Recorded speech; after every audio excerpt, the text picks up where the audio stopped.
Good morning, good afternoon, good evening, whichever the case may be. For all of you listening out there across the crazy planet Earth, welcome to the second summer special of Vestiges After Dark.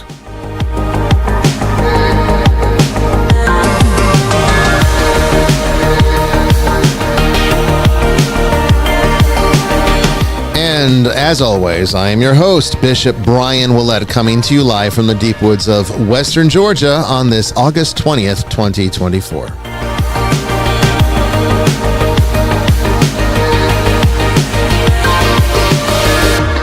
Tonight, it is open lines, open topics again.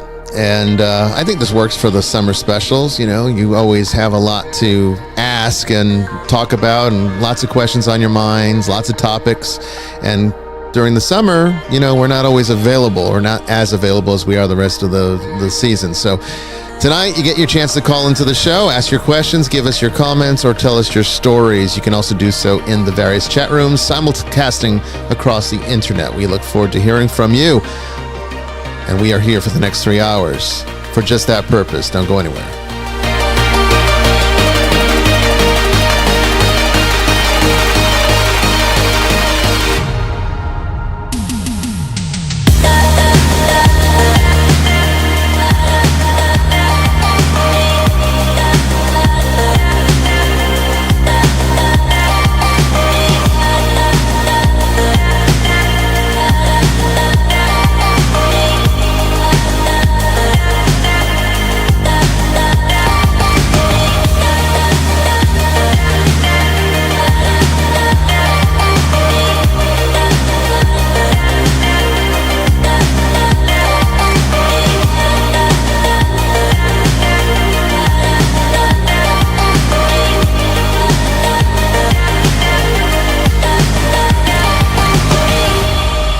Well, welcome everybody to a brand new edition of Vestiges After Dark. It is always such a pleasure to be able to spend this time with you on these Tuesday evenings when we have the show. It's something that I look forward to, and we always have some great things to talk about on Open Lines, Open Topics. I think it's truly one of our most popular shows that we do. And I've also done some upgrades here. I hope the chat box isn't up and running. Let me make sure I can get that going here. But we always try to upgrade the screen with new features, and I've been working on it over the summer, though I have to say I haven't been doing as much with it as possible. But okay, now we got the chat coming up here, yep. Hopefully, I think. There's also a QR code there. If you would like to support the show, you can just click up or take a picture of that QR code and access it on your phone for a very easy way to support the show. You know, monthly donations are what the show really needs, but any donation is appreciated. And, you know, we would love to get your support to keep the show going. Remember, it is completely church financed. We have no commercials here. We also have all of our wonderful moderators out there. I see Mystic, Brandon, of course, Jamie and Tracy. They're in there. And Moosh, you are all such a wonderful part of the Vestiges family, keeping the chats safe all across the internet, whether it be Facebook, Instagram, Twitch, or YouTube. No longer able to live stream to Twitter, as I said last time. Now you need a premium account on X, Twitter X. And I'm not giving Elon any money. I'm sorry. Not he wouldn't reinstate my account, so he can go. I'm not either. And go kiss off and piss off or whatever it is. And honestly, TikTok, I'm still trying to get us streaming there. They don't make that process easy, and I don't really have time to spend on nonsense like that. So if it becomes easy at some point, I'll work on it. But right now, yes. I wouldn't count on it. Okay, I wouldn't count it for the time being. Okay, I wouldn't count on it for the time being. We'll just see how it goes. Okay, so open lines, open topics, and as always, you know, this is really a show that shines with our wonderful friend and regular guest, Father Chris Yates, all the way from Australia. How you doing tonight, Father? I'm doing okay. It's of course it's winter here. Yes. But but it's a pretty nice day. Having said that, it's and I've been to England and back since I last saw you. So Okay. hence I've got my new shirt. You see, so I know Northerner means something quite different in America. But, Yeah, it does. In England, Northerners are like your Southerners, you see, and I'm a Northerner. Oh, see, it's the opposite. It's the opposite here for sure. Yeah, well, the Northerners are the Yankees I was here. born a Northerner, Yeah, but yeah. I've been in Georgia too long. Yeah, well, a lot of Northerners in England settled in the South. Scottish and Northern Englishmen who settled the South in America. So there you go. So North is South. North is south and south is north. I get it. When you get the different hemispheres and everything, why does it even matter anymore, Like right? the world.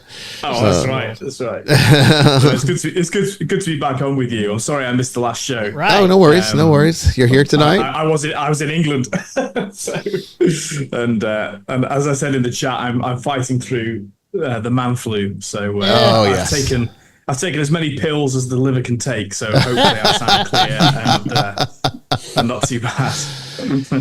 Yeah, I mean, there's definitely stuff going around out there. I'm telling you,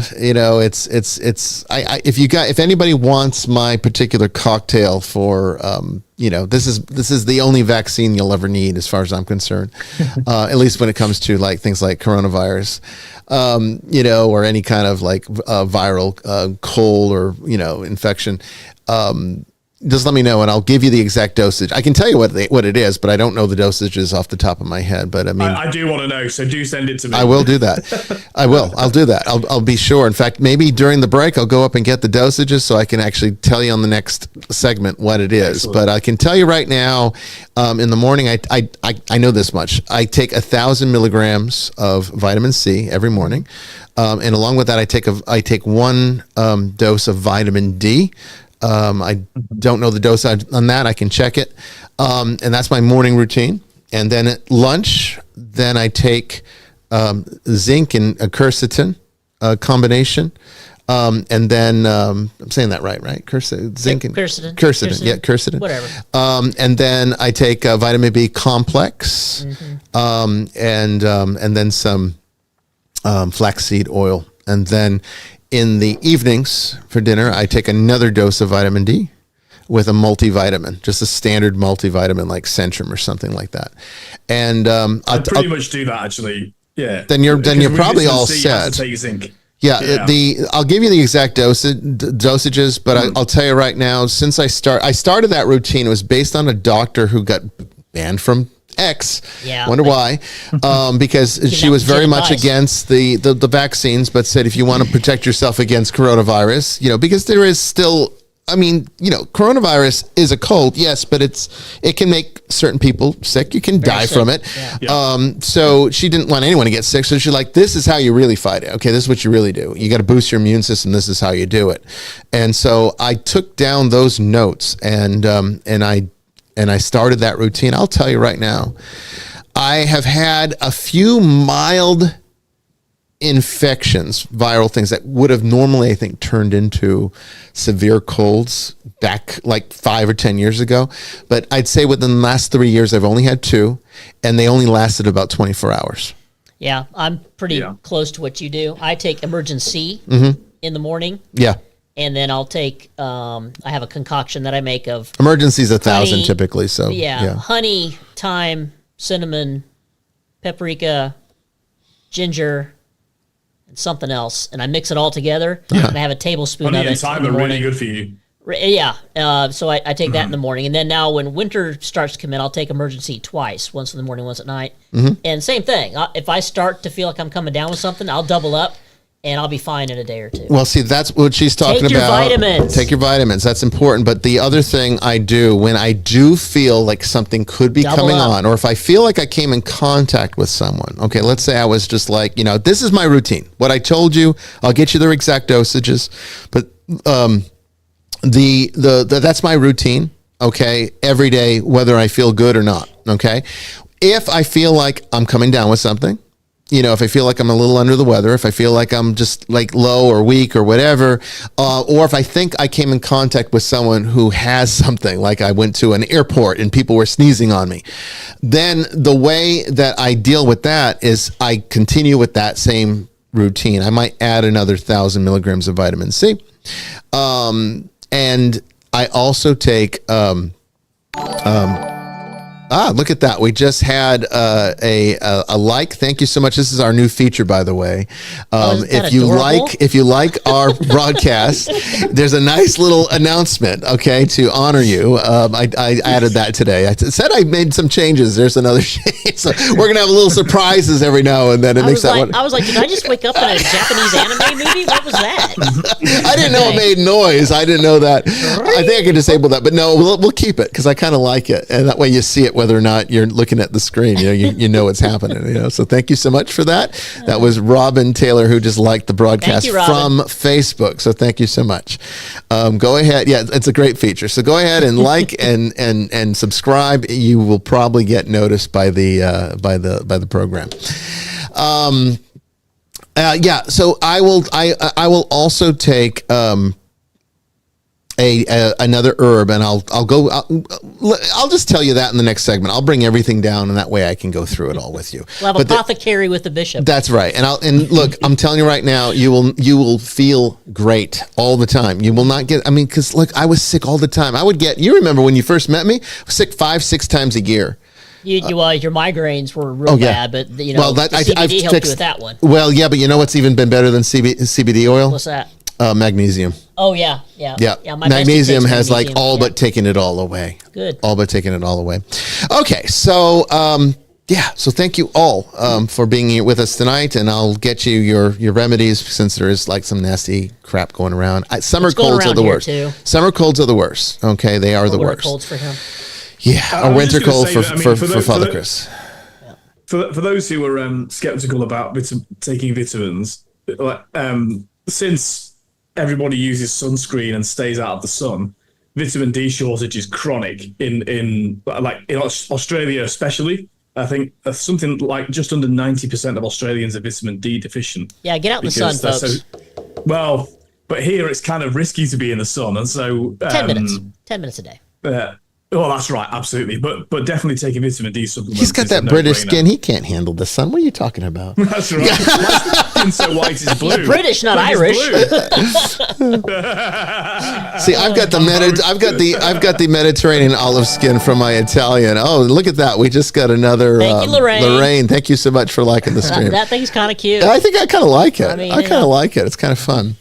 But anyway, I got that Mediterranean skin from Italy, so it kind of helps a little bit. And my French side is actually from Burgundy, but I think a lot of them migrated south, so I got some dark skin there too. I think, it helps. Got that Native American and that helps too. Me. Native American. I'm actually pretty dark right now. You can't tell, but I was in the sun all day yesterday, and it was yesterday, and you can't really tell me. I don't burn. Tracy burns like crazy. I don't. Okay, so let's get started with questions from the ether tonight. I know Brandon is chopping at the bit. How are you doing tonight, Brandon? I'm doing pretty good. I don't need any vitamins. I don't know what a vitamin is, but I got. I call them vitamins too, so I don't know where that. I guess we can get into the etymology of why we say vitamin. Vitamin. I like vitamin. I say vitamin. Both are correct. I say vitamin. Are we going to get into the laboratory argument too? I mean. We didn't do our. We got to hold off here for just a second, Brandon. You're slacking over here, Jamie. You're slacking. This was your pick. I don't know much about it. A Guatemalan rum, I believe. It is. It is. Yeah. It's the Ronza Kappa XO. One of my favorite rums. In fact, it is my favorite rum. It's a sipping rum. You wouldn't mix this into your pina colada, though you could. I'd probably punch you for doing it. That would be improper. Yeah, but this is. We've had it on this show before, I think. But since it's summer, perfect. Thank you. But this is just a wonderful. Since it's the summer special, I thought let's do a little rum tonight. Yeah, let's celebrate some rum. Because I typically only drink rum in the summer. Cheers. I've got to switch my palate over because I've been drinking a lot of bourbon. That just tastes like vacation. Oh dear God, I could sit all day and sip this. When she says, "Oh dear God," you know it's good. We need to start do an outside broadcast so we can smoke a cigar with this. 'Cause, Oh yeah, it's great with cigars. I'm in the cabana right now. This is what I have on vacation. I always get a bottle of this stuff. Very good. It's not cheap, but I think it's Very about good. $120 a bottle, so not too bad. When you consider that you nurse Scotch, it. is You usually nurse a lot more than that. So for rum, it's a lot, but Be a nice treat. yeah. Okay, Brandon. Sorry. Go ahead. What's our first question from the ether? As he gets his Dr. Pepper. Yeah, as he gets it going. Yeah. I'm sorry. I'm trying to wrap my head around how $130 for a bottle of liquid's not expensive. Well, it is expensive. compared to Scotch, that's a deal. $100 for a bottle of Scotch is a deal. Most good Scotches, you're talking $200-300 for a really good one. For an exceptional one, $600 to $5,000 or $10,000 for one bottle. So, $120 for a bottle of rum at this level is like that's a dream. And you bring it out for special occasions and just have a good sip. You make it last a Special while. occasion meaning every night, but that's okay. I mean, depends on how you celebrate. Well, I celebrate every night. I don't know about you. Almost.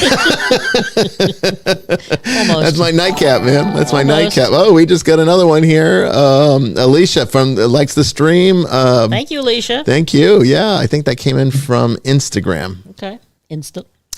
Yeah. Okay. I like this feature. This is kind of fun, isn't it? It's kind of fun. Okay. So what's our first question here, Brandon? So our first question comes from Marina. She asks, what does it mean when we say, for example, that angels are at a higher vibrational level in comparison to us? Since angels are immaterial, this doesn't refer to an energetic vibration. Okay. So this is a metaphysical question. It's not really a theological one. Theology doesn't really get into things like vibrational resonance. Right. This is more of a esoteric, metaphysical model that is used to kind of explain certain ineffable things like Your angels. students would understand.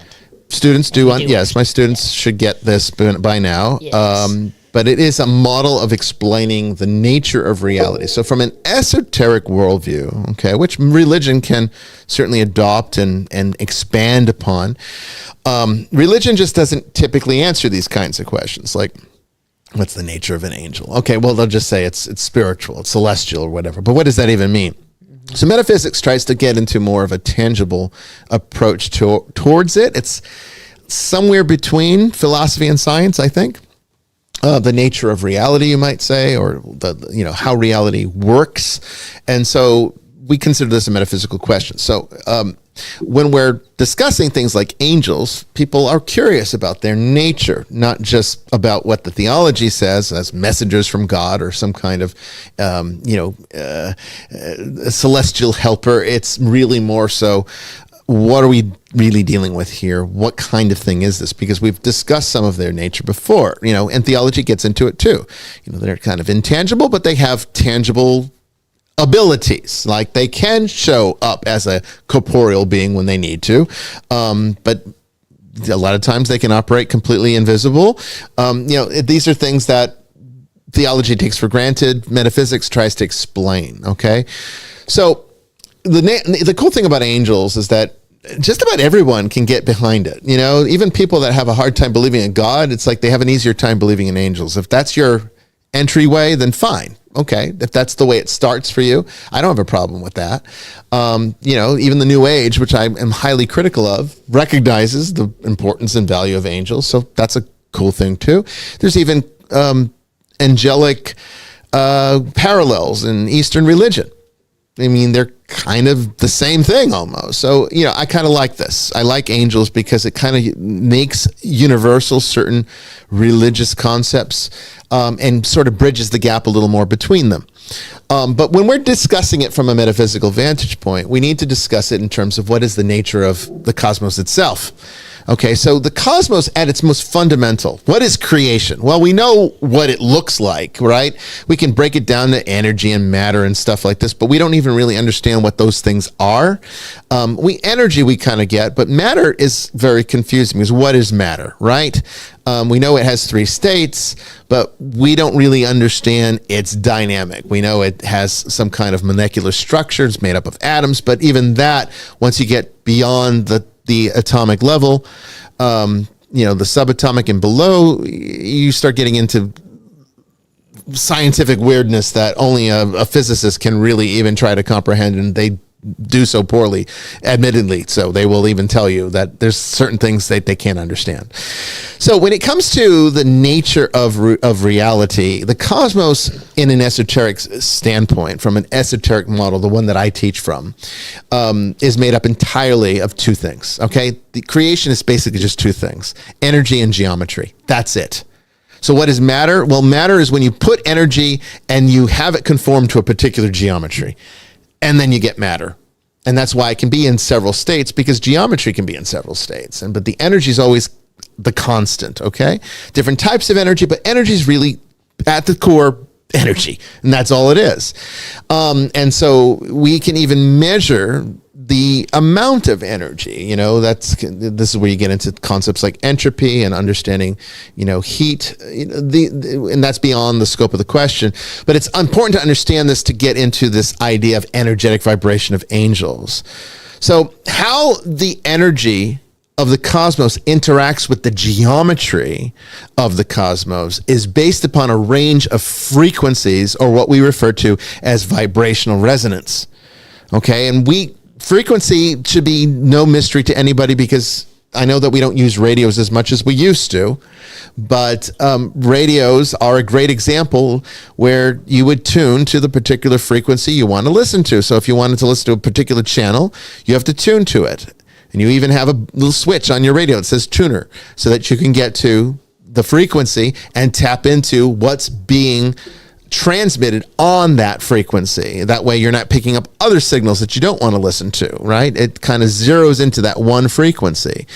So you could say that the entirety of reality is based on a simple number line, like you would learn in middle school. Everyone remembers the number lines, right? You had 0 in the middle, big fat 0, and then you had the positive numbers, and then you had the negative numbers, right?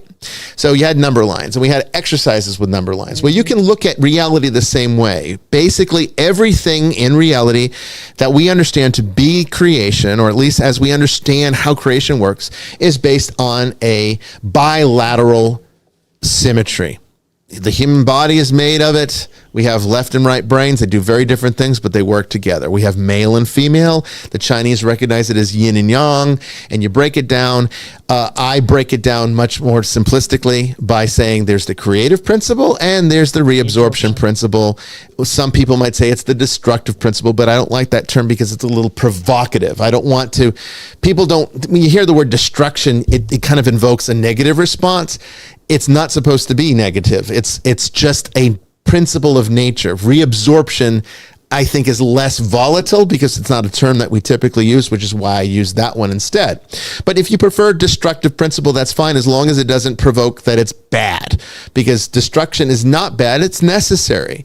There are certain aspects to, you want to build a beautiful house, you're going to have to clear the space to do that. You can't just build around trees and hills and rocks and various things. You're going to have to clear space.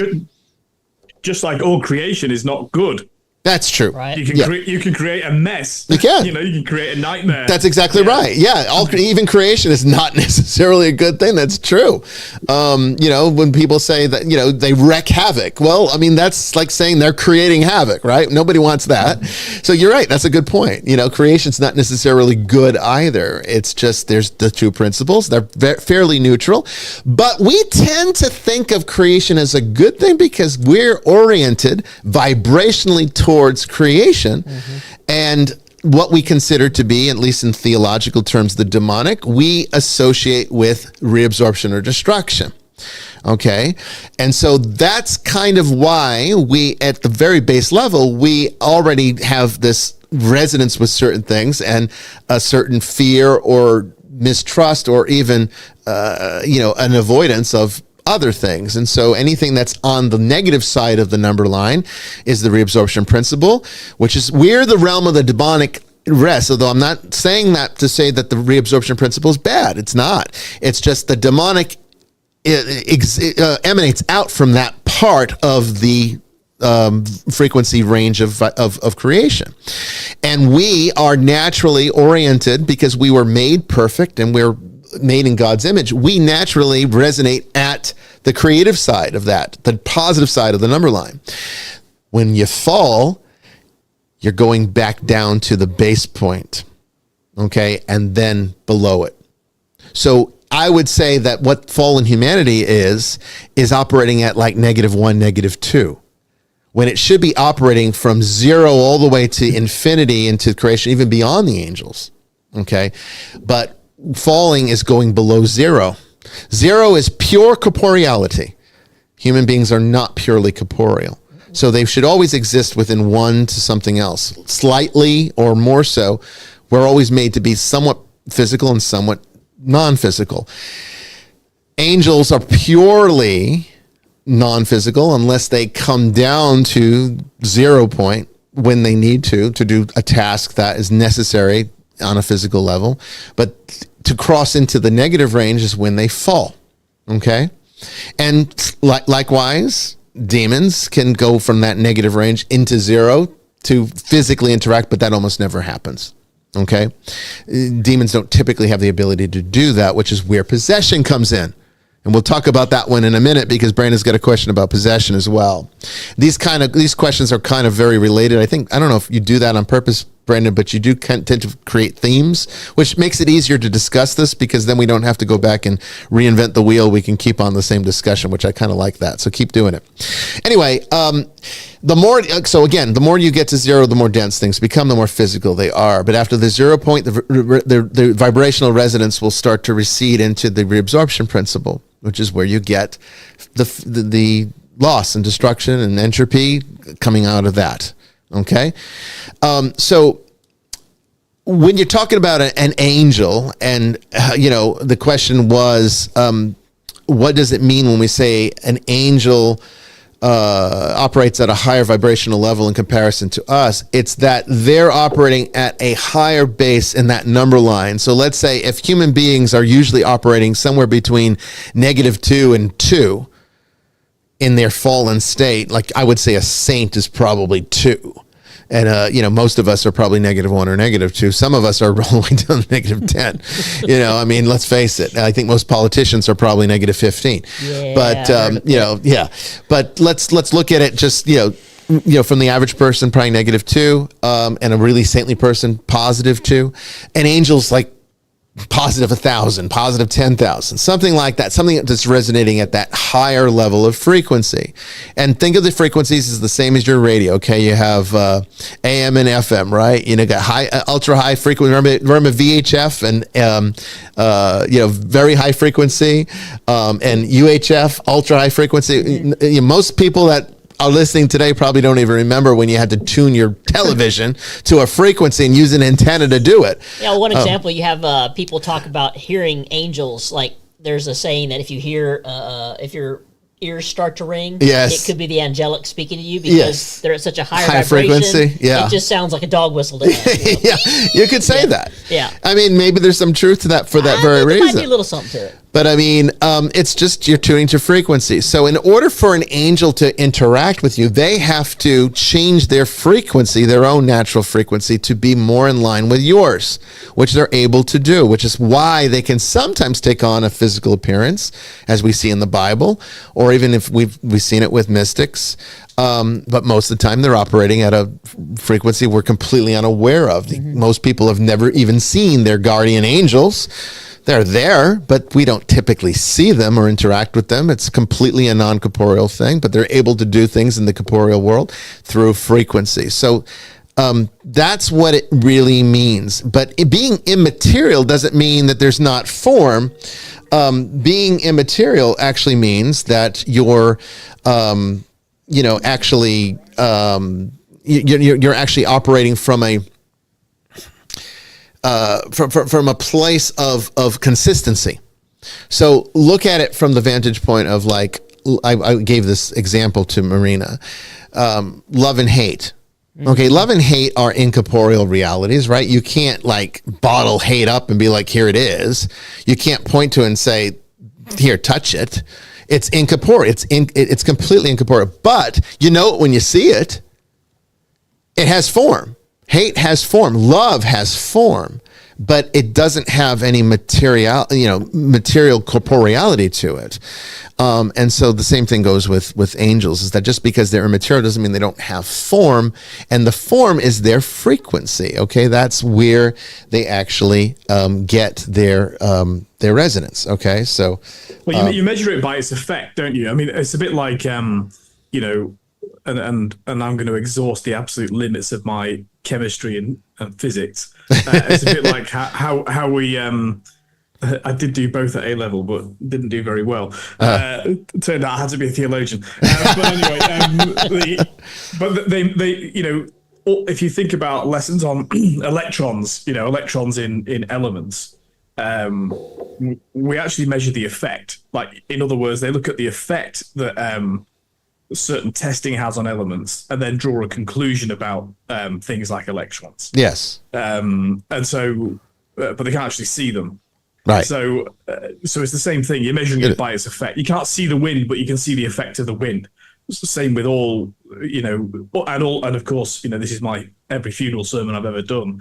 The most important things in life are beyond the material. Right. Or not material. Because most of the cosmos is incorporeal. There's only a very small part of it that's physical. The majority of the cosmos is an internal, almost ethereal experience. It's spiritual, for lack of a better word, which is why the word psyche literally means spirit. It's the mind is the spirit. It's the same thing. So the world of the mind, think of how infinite it is. All of our imaginings are taking place there. It's completely incorporeal and completely real, according to the ancients. And to really annoy all the postmodernists out there, one could. Please annoy them. I want you to annoy them. Please do so. I would posit a very anthropocentric view of the universe, which is that God has made us corporal spirit, spirit and corporal fused, body and spirit fused. So the entire thing is created entirely for us. Yeah. Yeah, that's doesn't mean we own it. God owns it, but it was made for us. It was made for us. I think that's a brilliant way of putting it. Okay, calling in from the 978 area code in Massachusetts. Hello, you are on the air with Vestiges After Dark. Hello, am I speaking to Bishop Bryan? You are. Mm-hmm. Hey, Bishop Bryan. Oh my God, I am a huge fan of yours, Bishop Bryan. I have seen your work in Ghost Adventures. I've seen the exorcisms you have done. You are a phenomenal man, bruh. You are very outstanding. Well, thank you. I appreciate that. You're welcome. So basically, I like to call and share my stories within the paranormal activity that I have witnessed over the years. Sure. Okay, so I lived in this group home, if you may, a residential program called Swansea Wood School in Swansea, Mass, and I have seen a lot of paranormal activity there, possibly demonic. And there was another place that is owned by Swansea Wood School in Taunton, which is known as the Taunton Case House, which is like a step-down program. And we've had a bunch of demonic activity there that I have seen that other few students have witnessed to. It's happened over the years, and one of the things I've seen, doors closes on its own, TVs turning on its own. Heck, even I've almost seen the possession take over one of my fellow friends there. Okay. Wow. So, and considering it's a not independent group, I'm sorry. Considering it is a residential program, I figured, with all the stuff I've seen, I thought it was worthy of, exorcism. And considering the structure of it, they staff thought like it was unnecessary because if they were to bring in a priest, it would cause a huge ruckus and things would just go haywire at that point. Yeah. You understand where I'm coming from, right? I do. Do you have a lot of people go through the program? There could be a lot of energy being injected into that place. Oh, well, it's kind of like a behavioral program. Right. So is there a lot of movement, a lot of people coming and going? Somewhat. Okay. Yeah, somewhat like that. So, pretty much, I figured if I can't call priest, if I can't call bishop, I might as well take matters into my own hands.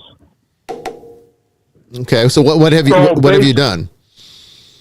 Well, kind of like what you did in Ghost Adventures, like the minor rites of exorcisms. I have like my own copy of lists of prayers of like exorcisms, prayers of banishing demons.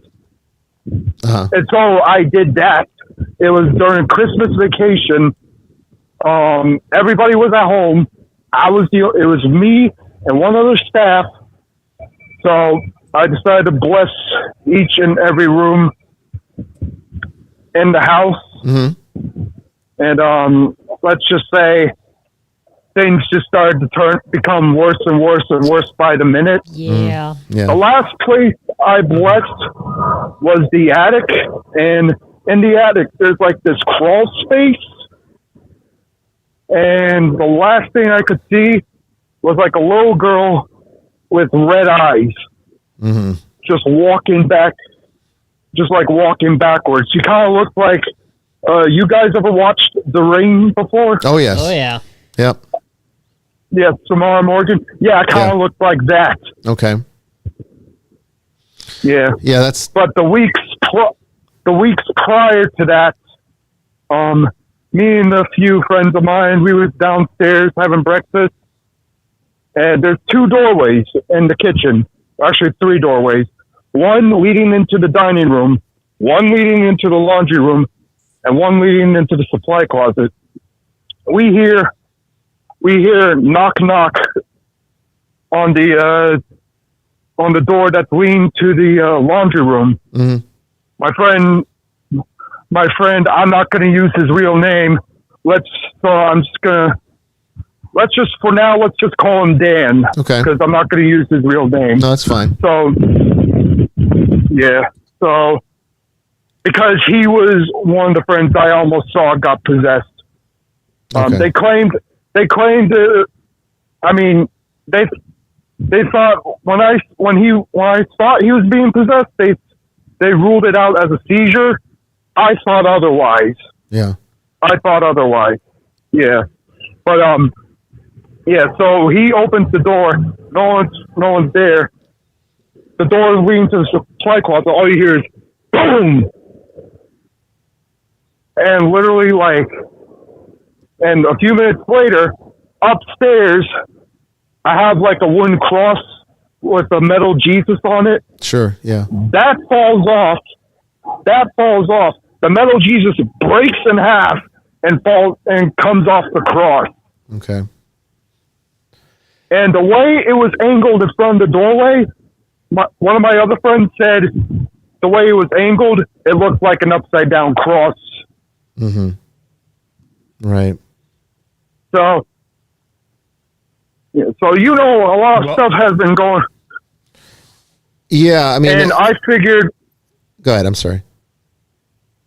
You go ahead. Well, I mean, it definitely has some of the markers of what you're describing there. It has some of the markers of, a genuine demonic event. Those are the things we look for: destruction of religious objects. Some of the disturbances are consistent, and the images that you're describing are consistent with the type of facility it is would kind of garner that energy too. It would, and it would collect that kind of negative energy. It is dangerous, as you probably figured out by doing it. It is dangerous to go it alone. although I understand why you had to or did, because there's just not a lot of support for this work. And even if you can find somebody, even if people are agreeable to bringing in an exorcist, it's sometimes really hard to even get one. The first person I thought who could help with this was you and Sister Mary Jones. Mm-hmm. I mean, we don't get up to Massachusetts, so this is it's a. I didn't mean to interrupt you. Is it a state-run facility or private facility? Because we'd have to get permission from the owners to come in there and do any kind of rights or investigation. Right. Just because of the nature of what the place is. It's a JRI program. I don't know if you guys heard what JRI is. I do just not. Looked it up. Okay. I mean, I was just going to say, I'm not surprised that when people call me out to things like this, they're tempted to say, "Oh, thank goodness you're here," and I say, "Well, things are going to get worse now." Yeah, for a little while. So, in other words, things do get worse before they get better. So, my major concern in this is for you, because obviously, those of us who are priests and bishops, first of all, we have additional training in knowing what we're doing, but also we have the protection of holy orders as well. And so, my first concern would be for you to make sure that you're right with God, that you're praying, that you're going to, I don't know which particular Christian denomination you go to, but going to church at least and speaking to your priest about this. Because you need some protection for yourself. That would be the first thing. Especially if you're going to tickle the tiger. Yeah. Yeah. But, the fact that things... Go ahead. Yeah. Please. I wasn't worried about me. I was worried for the safety of my peers. Yeah. And I used those same exact prayers. I used those same exact prayers that you used, Bishop Bryan. You know the ones I'm talking about. Mm-hmm. Oh yeah, I know them well. We cast out every unclean spirit, and so forth. Mm-hmm. You know which ones. Mm-hmm. Yeah. Yeah, I use those exact ones, and I'm not gonna lie to you. I'm not gonna front with you. I'm gonna keep it $100. I have been fooled by this entity, thinking it was a child's spirit. Mm-hmm. Yeah. Yeah.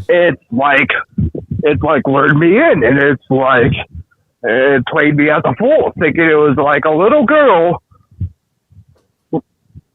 and that's it was just fits the same description as what it looks like in the end. Yeah. And little girl, kind of looks like Samara, only except she was wearing a blue dress, long brown hair. It was like covering her face. What I'd like for you to do is go to our website and at Esoteric Catholic or Nicolean.org, which they both take you to the same place, and click on Contact Us, and you'll see our email there, which is office@Nicolean.org. That's office@NICHOLEAN.org. And send an email there, and Jamie will receive it, and then we can open up a bit of a dialogue behind the scenes and kind of see if there's anything that might be able to be done. I can do my research on it and see what we can do to help you out up there. But you need to take care of yourself first. Yes, definitely. Well, this happened a few years ago. No paranormal activity has shown up ever since I performed that minor rite of exorcism. Oh, so then what you're saying is that it worked. Okay. So it got sketchy and settled down. Well, okay. that's good news. That is good news. Okay. Still should work on yourself and your own spiritual protection. That's fantastic. Yeah, I didn't realize that this was 2 years ago. That makes things better. Yeah, well, here's the other thing, too. Because a year later, and you know how satanic worshipers have been showing up a lot more, right? Mm-hmm. Oh, yeah. Been more open, yeah. More open, more out there. Yeah. So, I moved to Lawrence at that time. Okay. And I was walking in this recreational area where we called the reservoir. And little do you know, it's right next to a cemetery. Yeah. And I was walking up on the hike path, and I see what looks like these cloaked figures. And I walk up close to it. I'm like, what the fuck is that? And then they look right at me. And what I saw was like a dead animal in the center. I was like, fuck nah, I'm getting out of there. Yeah. Yeah. You don't need to be around that. And here's the other thing too. Yeah. So I'm currently in quote unquote state care, you would say, kind of like DCF and such. Sure. Gotcha. So my caseworker, who I thought was relieved from my case, the following day, he's my caseworker again. Yeah. And he's a complete scumbag, I'm not gonna lie. And pretty much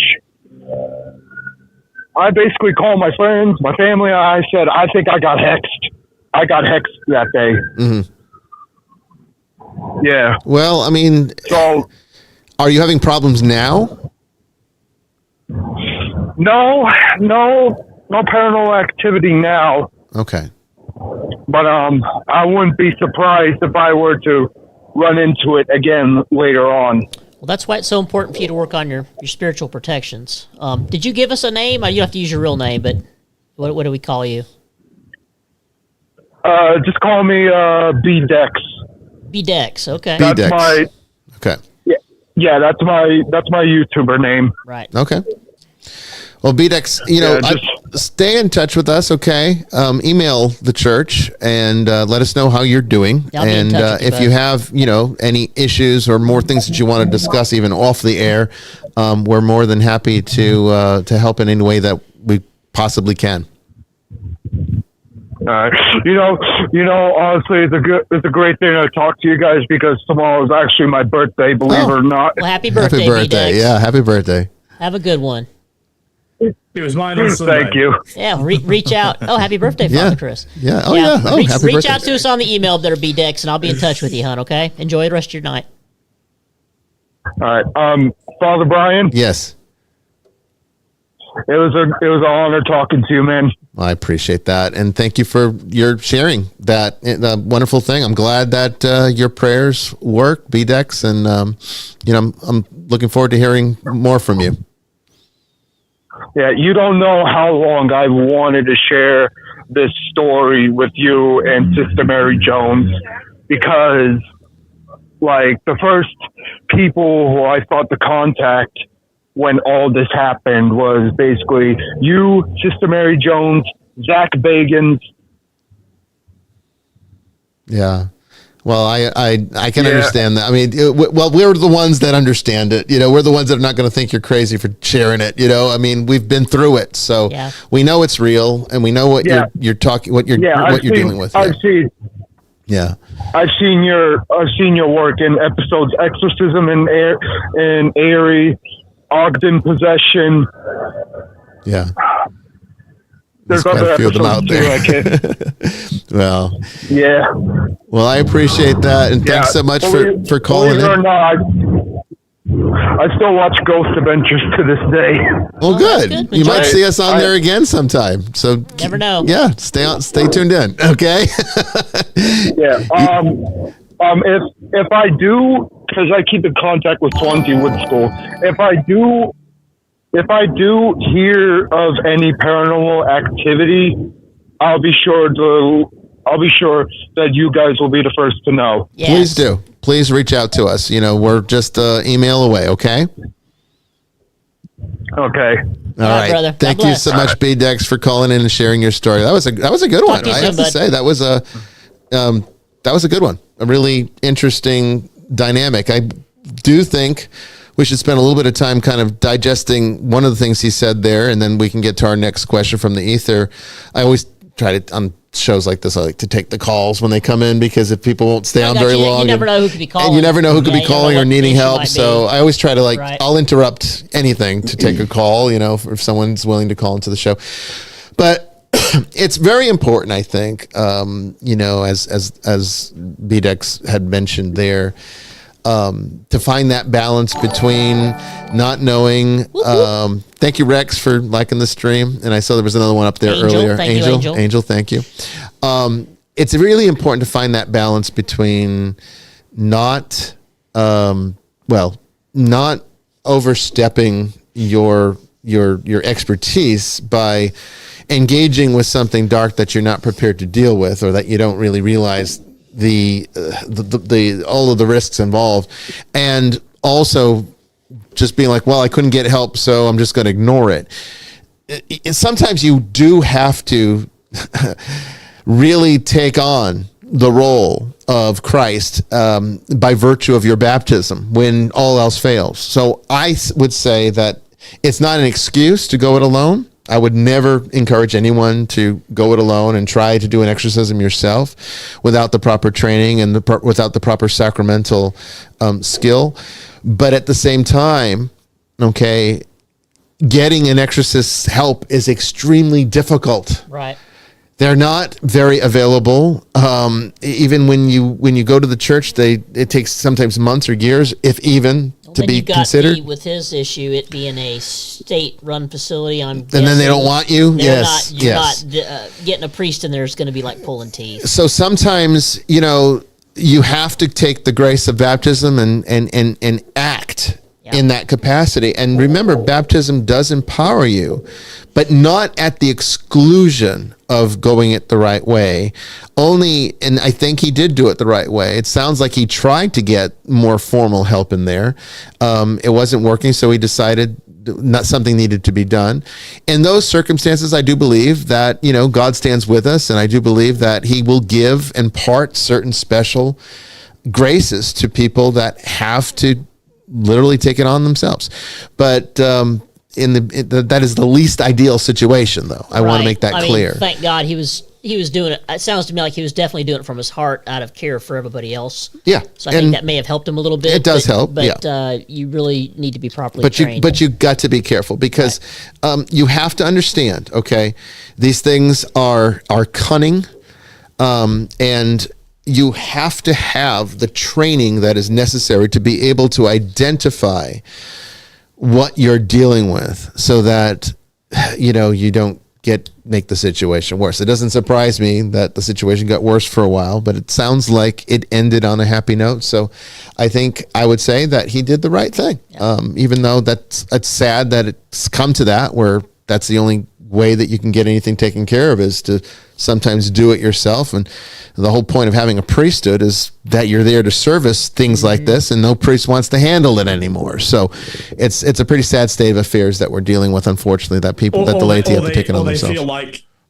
They feel like they can't because they'll get in trouble. Yeah, exactly. It's the way and that's ridiculous, that it has come to that. So, yeah, hopefully he'll stay in touch, and we'll be able to hear more about. I'll be looking for it. Yep, hope so. Okay, so Brandon, I think that answers the last question that we had from Marina. I don't think I have any more to share on vibrations.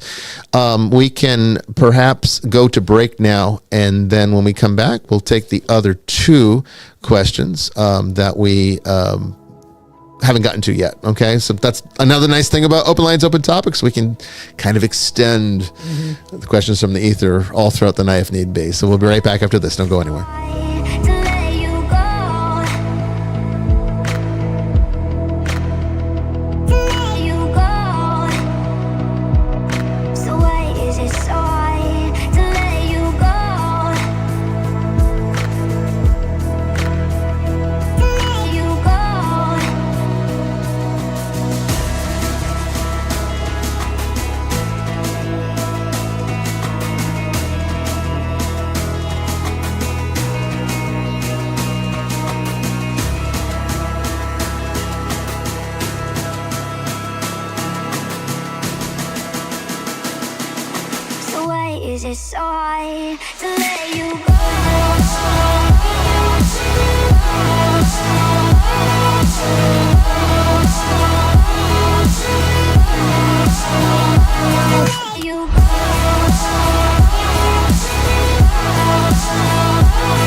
is it so hard to let you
this happy festival.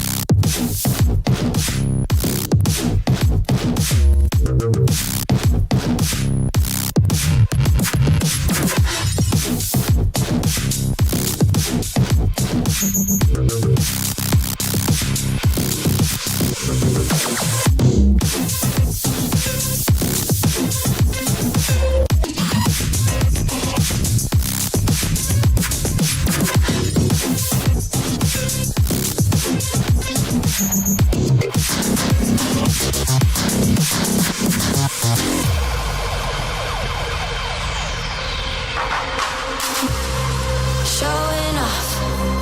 Don't wanna have to wait tonight. Wait tonight. Better off. I'm gonna find my way tonight. Wait tonight. Won't you talk to me? I wanna hear your sorrow. Talk to me. We'll make a new tomorrow. Talk to me. One night to find the answer. Talk to me. What makes this happy faster?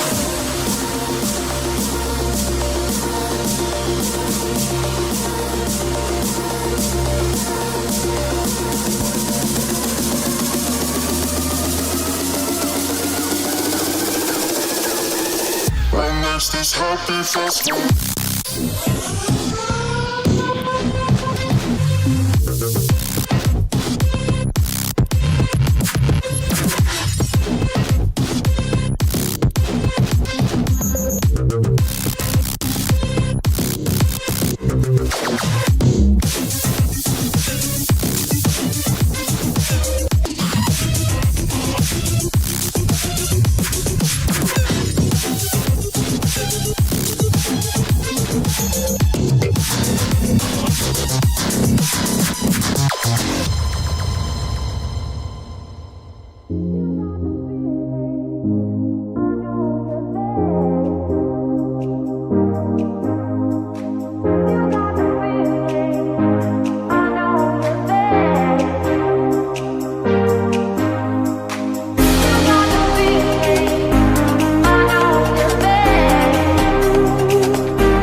Welcome back, everyone, to the second part of Vestiges After Dark. We are now going to continue with what we've been doing already this last hour with taking your questions, your calls, your comments, your stories.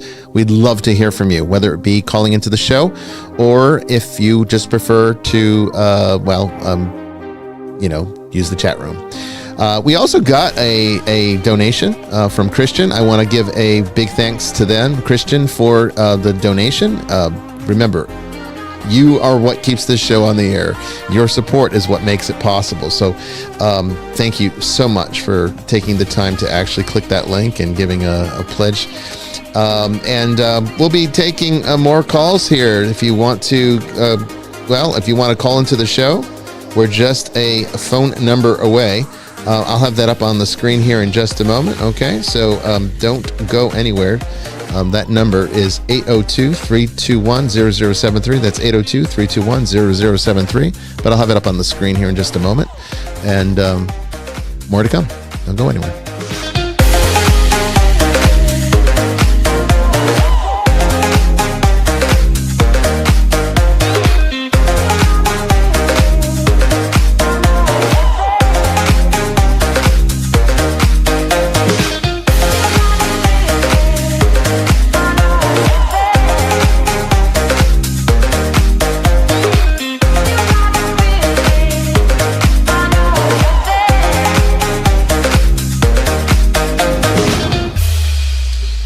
Okay, so Brandon, I know that there's more questions there, some that relate to the last one with Marina. So let's get on to our second question from the ether.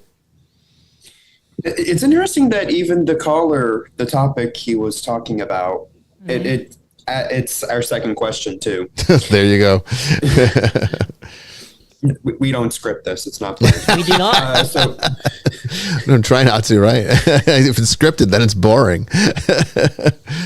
Question from April. I understand that most demons are our own internal projections, but what of fallen angel demons? Why would they even bother to possess people? What do they get out of it? Okay, so I think we kind of explained what a fallen angel is from the last one, where we talked about vibrational resonance. So when humanity fell, it fell from this higher vibrational state all the way down to the reabsorption principle. It should have stayed on the creation side, right? Well, the angels are no different. The angels were also made to service the creation side, or at least the angels that we interact with. And then there are angels that actually were designed to service the reabsorption principle. Human beings were never supposed to come into contact with them. The problem is a fallen angel is a angel that was designed to service the creative principle that fell to the range of human experience in the reabsorption principle. Okay, so that's why it was really good to preface it with the previous question, because now I don't have to explain that again. We can just get on with it. So you might say, well, so what is an angel? Well, angel is that, okay? We're dealing with a cosmic principle. Human beings are a cosmic principle too. We have our functions that were made to service creation. When we violate those functions, that's when the problems begin. That's when one puts one's will against the will of God, and bad things tend to happen when that happens. So that's a fallen angels in that kind of category. They fell just like we fall, right? But the issue really comes down to the second part of the question is, why do they bother to possess people? What do they get out of it? Nature. You're kind of like asking, why does a lion hunt? Why does my cat kill mice? Okay, it's nature. He's not getting, maybe they're getting some kind of personal satisfaction out of it, but only because it's their nature to be satisfied by this. It is in the nature of a demon to be satisfied, to satiate itself with destroying creation. That's why they do it. There's no other reason. Even though they can't. And see, that's the funny thing about the demonic, is that they're superfluous. They can't destroy creation. We've already done that. So creation is being restored, and there's nothing they can do about that restoration. They can inhibit it. They can create obstacles to the efficiency of achieving it, but it's already been accomplished. I mean, that's exactly what Jesus meant when he, on the cross, one of his last words was, "It is finished." Some translations say it is accomplished. That's what he's saying. It's done. There's nothing left to fix now. Now it's really just up to us humans, fallen creatures we are, to catch up. That's it. But no demon can prevent that. The reasons that they're obsessed with us is because their sin is unforgivable, and so I hold with a fairly traditionalist view on fallen angels, that they're part of the reason for the fall in the first place was because they couldn't believe that God would love something so far beneath them. And also then give the ability for human beings to co-create with God new life, something angels cannot do. Which is why often in myth and fiction and imagery, angels are pictured without genitals, right? That's the origin of that. Yeah. They can't generate life. Well, even Jesus kind of says this in Scripture, in the Gospels, when they're asking about, the Pharisees are asking about, if somebody divorces his wife and he gets remarried, who's he married to in heaven? And Jesus kind of explains that they'll live like the angels. It's not going to be like that. These are human things, and so they're obsessed with us because not only that, but then human beings, they witness the fall of humanity. They witness Adam's sin, however you want to conceptualize it, and then cannot believe that God provides a means by which they can be redeemed. And so they hate us because God loves us. And the only, and that's why the only thing they can do is have a sort of facsimile of that sort of relationship with God by possessing human beings. But it's never going to enable them to partake in the grace that God offers humanity. And that's why it's a mockery, why possessed people are a mockery of what a human being is supposed to be, it truly is. Right. So they're obsessed with us because they cannot believe that God made such an inferior being, and that he loves us so much that he'll die for us. And it is I think a venerable model to adopt in understanding this dynamic, because I subscribe to the idea that most of these theological stories and impressions, even some of the extra canonical stuff that we get from angels, and a lot of this comes from Enoch and not from the Bible. It comes from tradition, Jewish tradition, essentially, is still useful, even if it might not be accurate in a historical sense. I do think it's accurate in the sense of truth. It's the closest thing that human beings can be told about it that is still true, but that makes sense to them.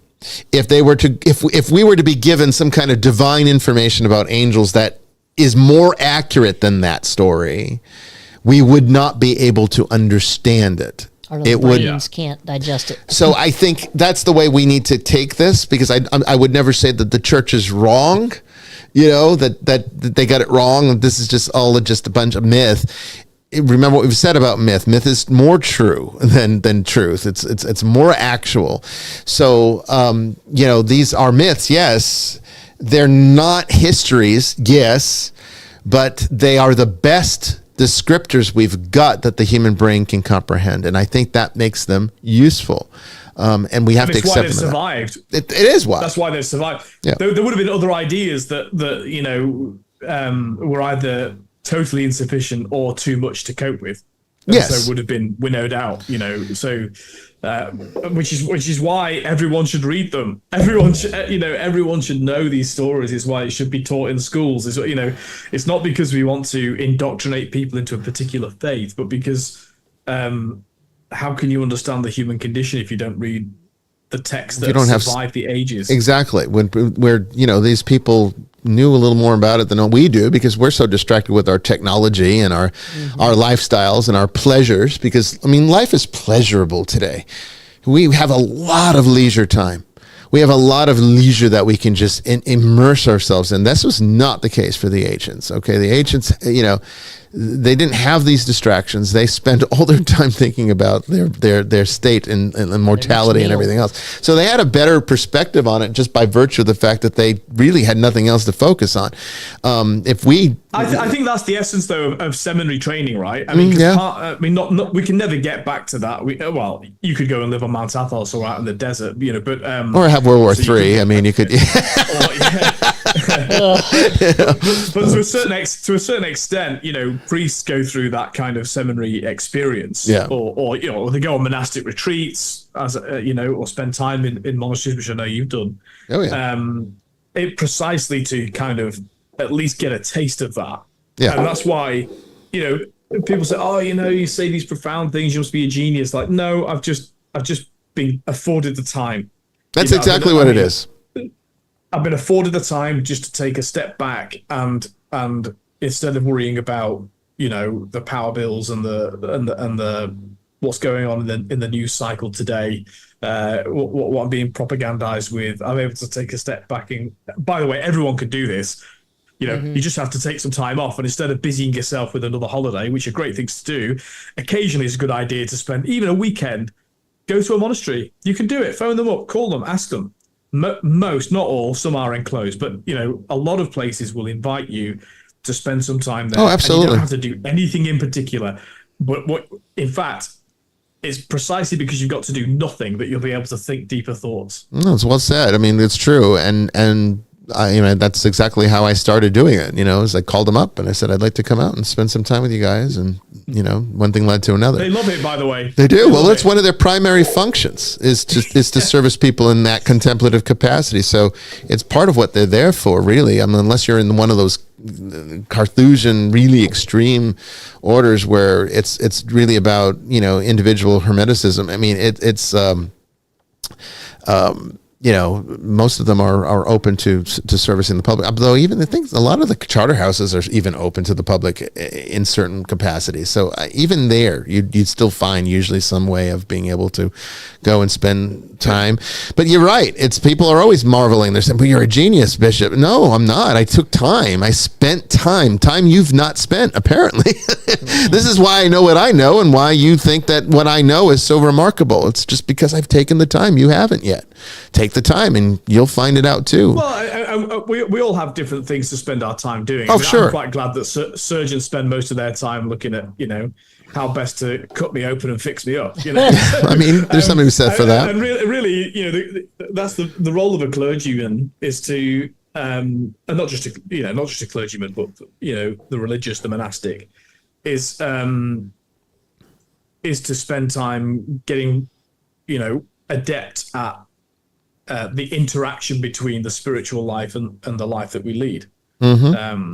So can I share something have we got time for me to share something from Sunday? Yeah, go ahead. Look, I've been kind of, I'm sure we've all been reading a lot about the traditionalist movement within Roman Catholicism and, this idea that most young Catholics are fewer, but they tend to be more. They are attracted to the old Latin Mass, not just because it's in Latin, but the old rite is, as you know, Bishop, slightly different, a bit more devotional, a bit more focused on sacrifice, a bit more esoteric in a very good way. And I'm showing my bias because I prefer the old rite. Yeah. But although I do use both, just for the record, there's nothing wrong with the new rite.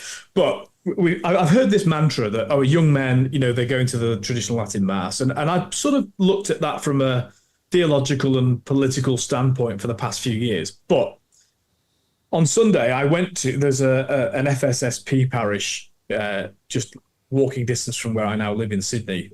That's the Fraternal Society of St. Peter and St. Paul. They were established by Pope John Paul II as essentially, everyone will tell me off for this, but SSPX, but within the Roman Catholic Church. So that they celebrate the old rite in Latin, but they are authorized. They're within a normal diocese, in this case, the Archdiocese of Sydney.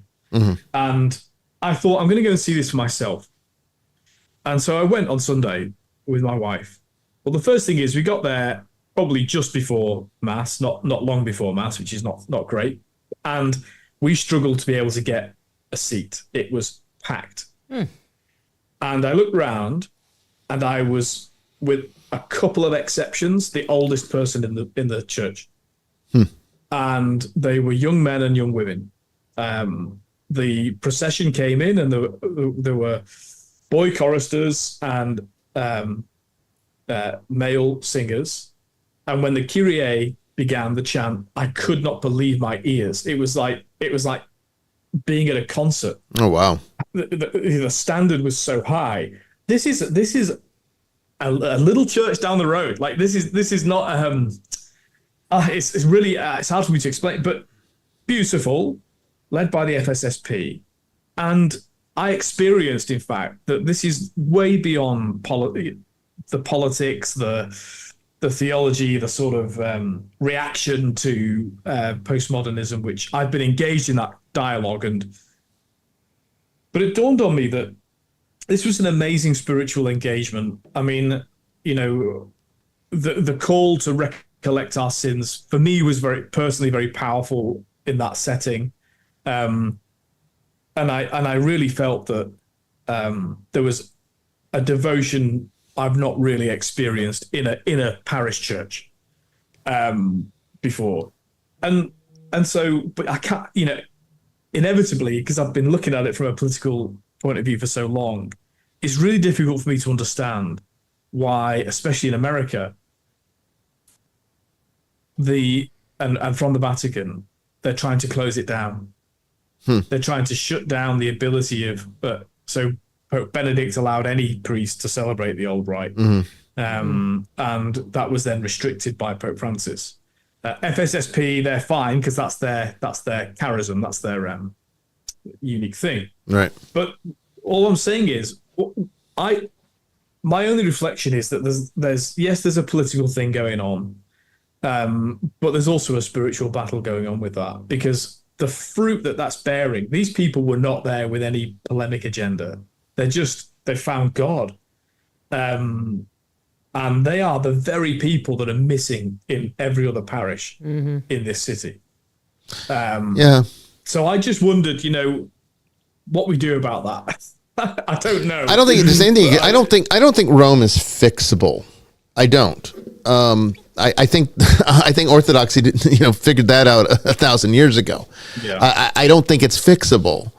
There's too much deep-rooted arrogance there. Now, the magisterium has given us a great deal of wisdom, and I think sometimes, you need a little edgy narcissism to be kind of good when it comes to information gathering and dissemination of information. So I think the problem is that it can become it becomes an archetype that sort of takes you over. It's a type of possession even.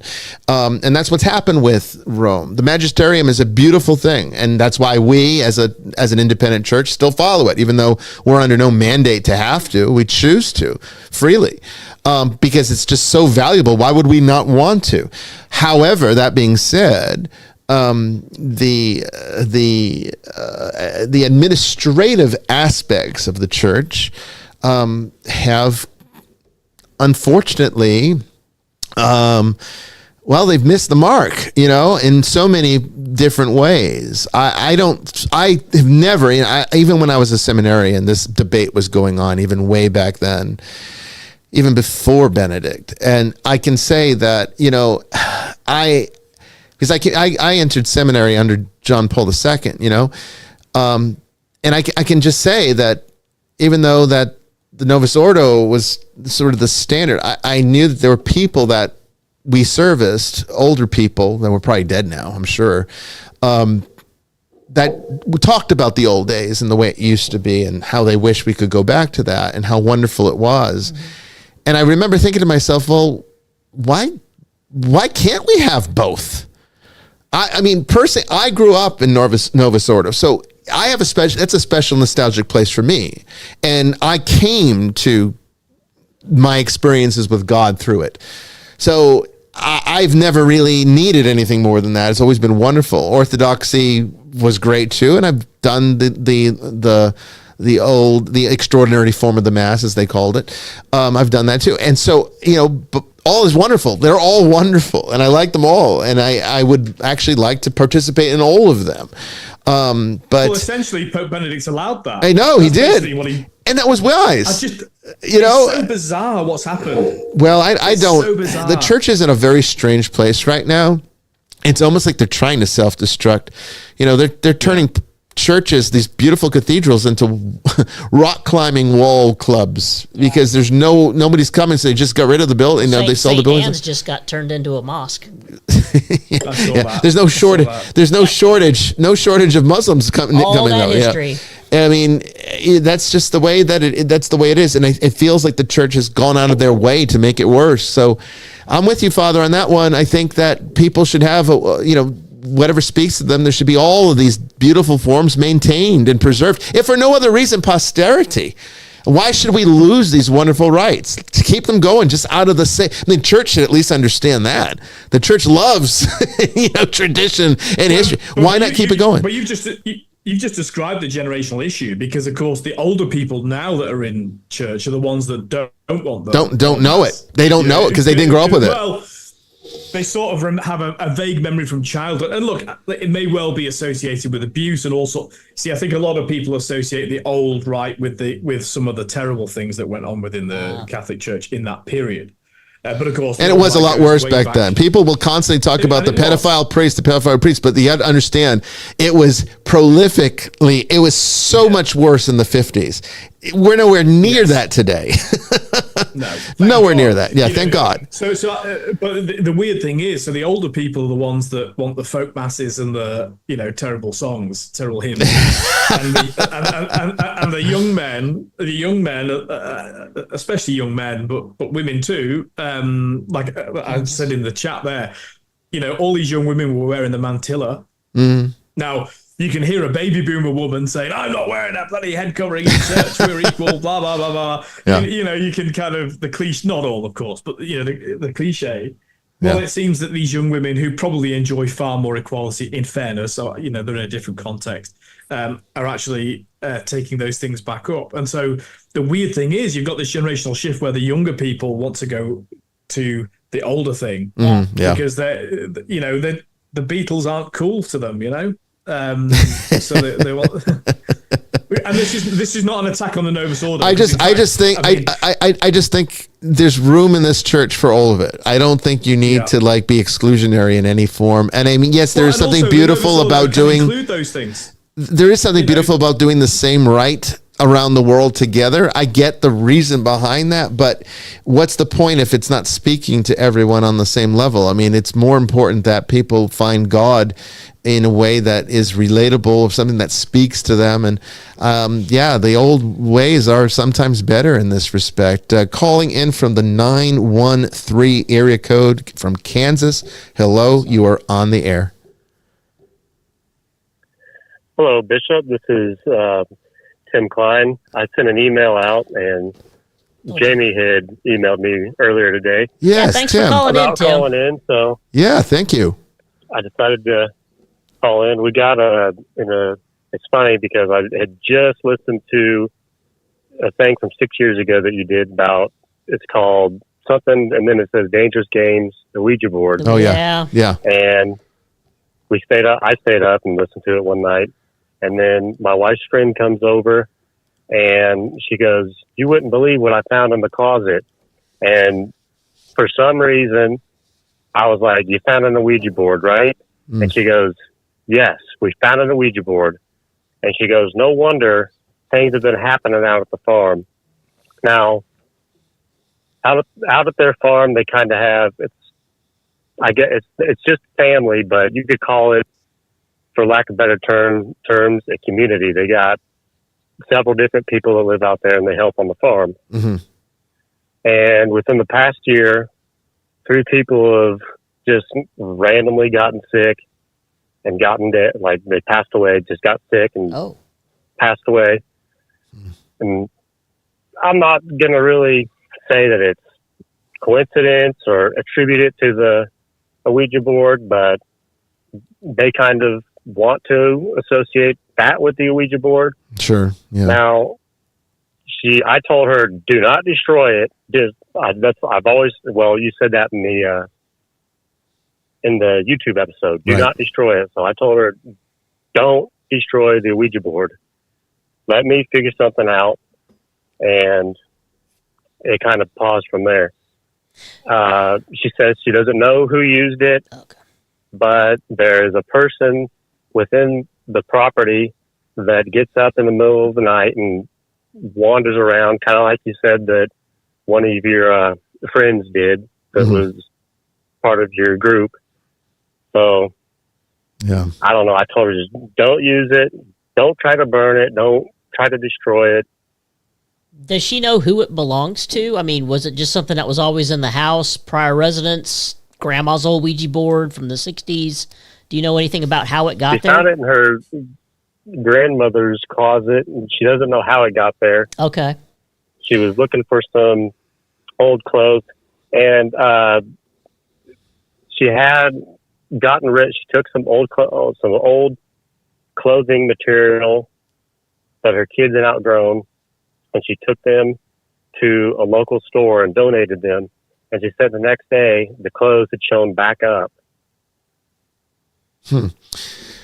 Okay, so here's what I would like you to do. I think this is the best way to handle this kind of situation. What I'd like to do is have Jamie send out to you a kit of exercise salt and holy water from our ministry that we would send to you.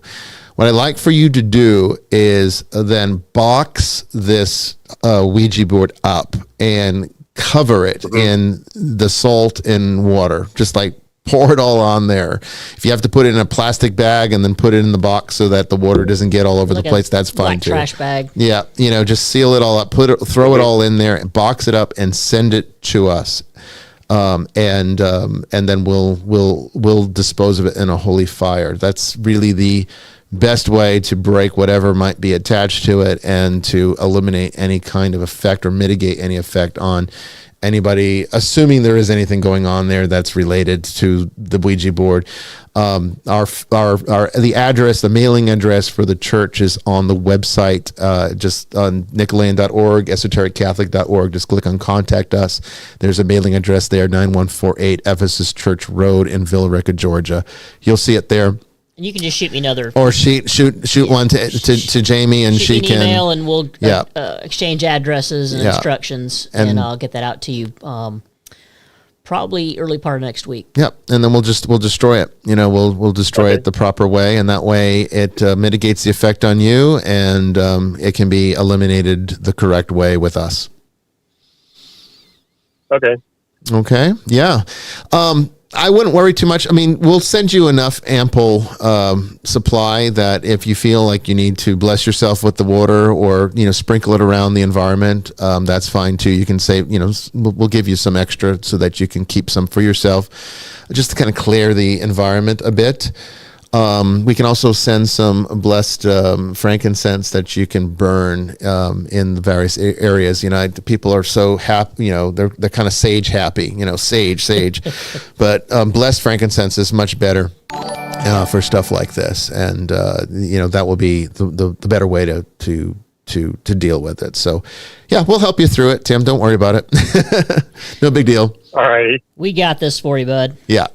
Yeah, shoot me an email. We'll stay in touch, and I'll get that out to you probably first part of next week.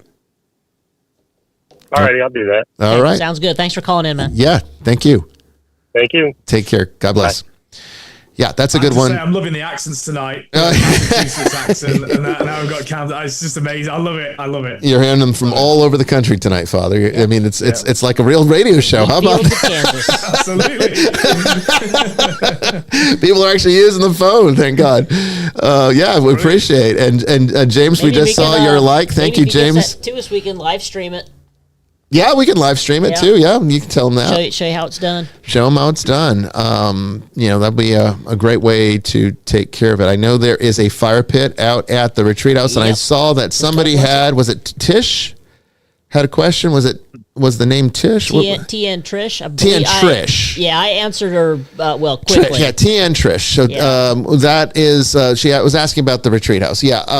Basically, what's going on with that is that it's going to be business as usual. Okay. We made an agreement with our neighbors that they don't want the special use permits but they don't care that what the work that we're doing. Apparently they just didn't want the permits to affect their land values.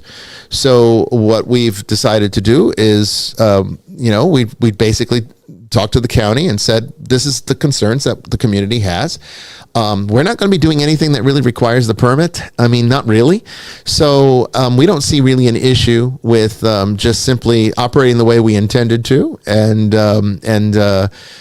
not getting the permit to rest fears that we're going to build some giant complex, which was what seemed to be the major issue. Yeah. But we did tell our neighbors that if there are complaints that come in about us, though, then we're going to go get it out of an abundance of caution. We're going to get the permit at that time. And we've talked to the county. And so the issue is if somebody complains, what will happen?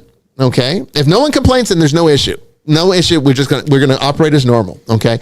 If someone does complain, then the compliance department will come out and they'll assess whether or not the complaint is valid. And if they find that, you kind of need a permit to do what you're doing, then we get 10 days to reapply.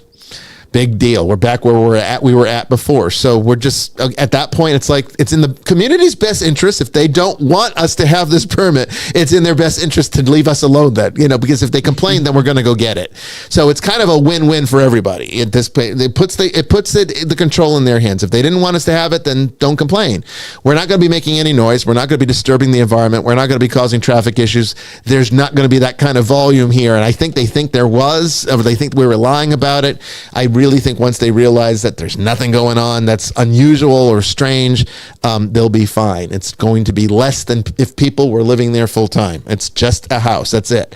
The iconostasis is in the process of being created. I've reached out to the builder. I have not heard back. I don't know why I haven't heard back today, but I haven't. I guess I can send an email again or something. That's in the process of being built, and then once that's installed, then I will get the chapel set up, and I'm also going to probably go and get one of the offices set up. Jamie's ready to get one of the guest rooms set up, but there's no.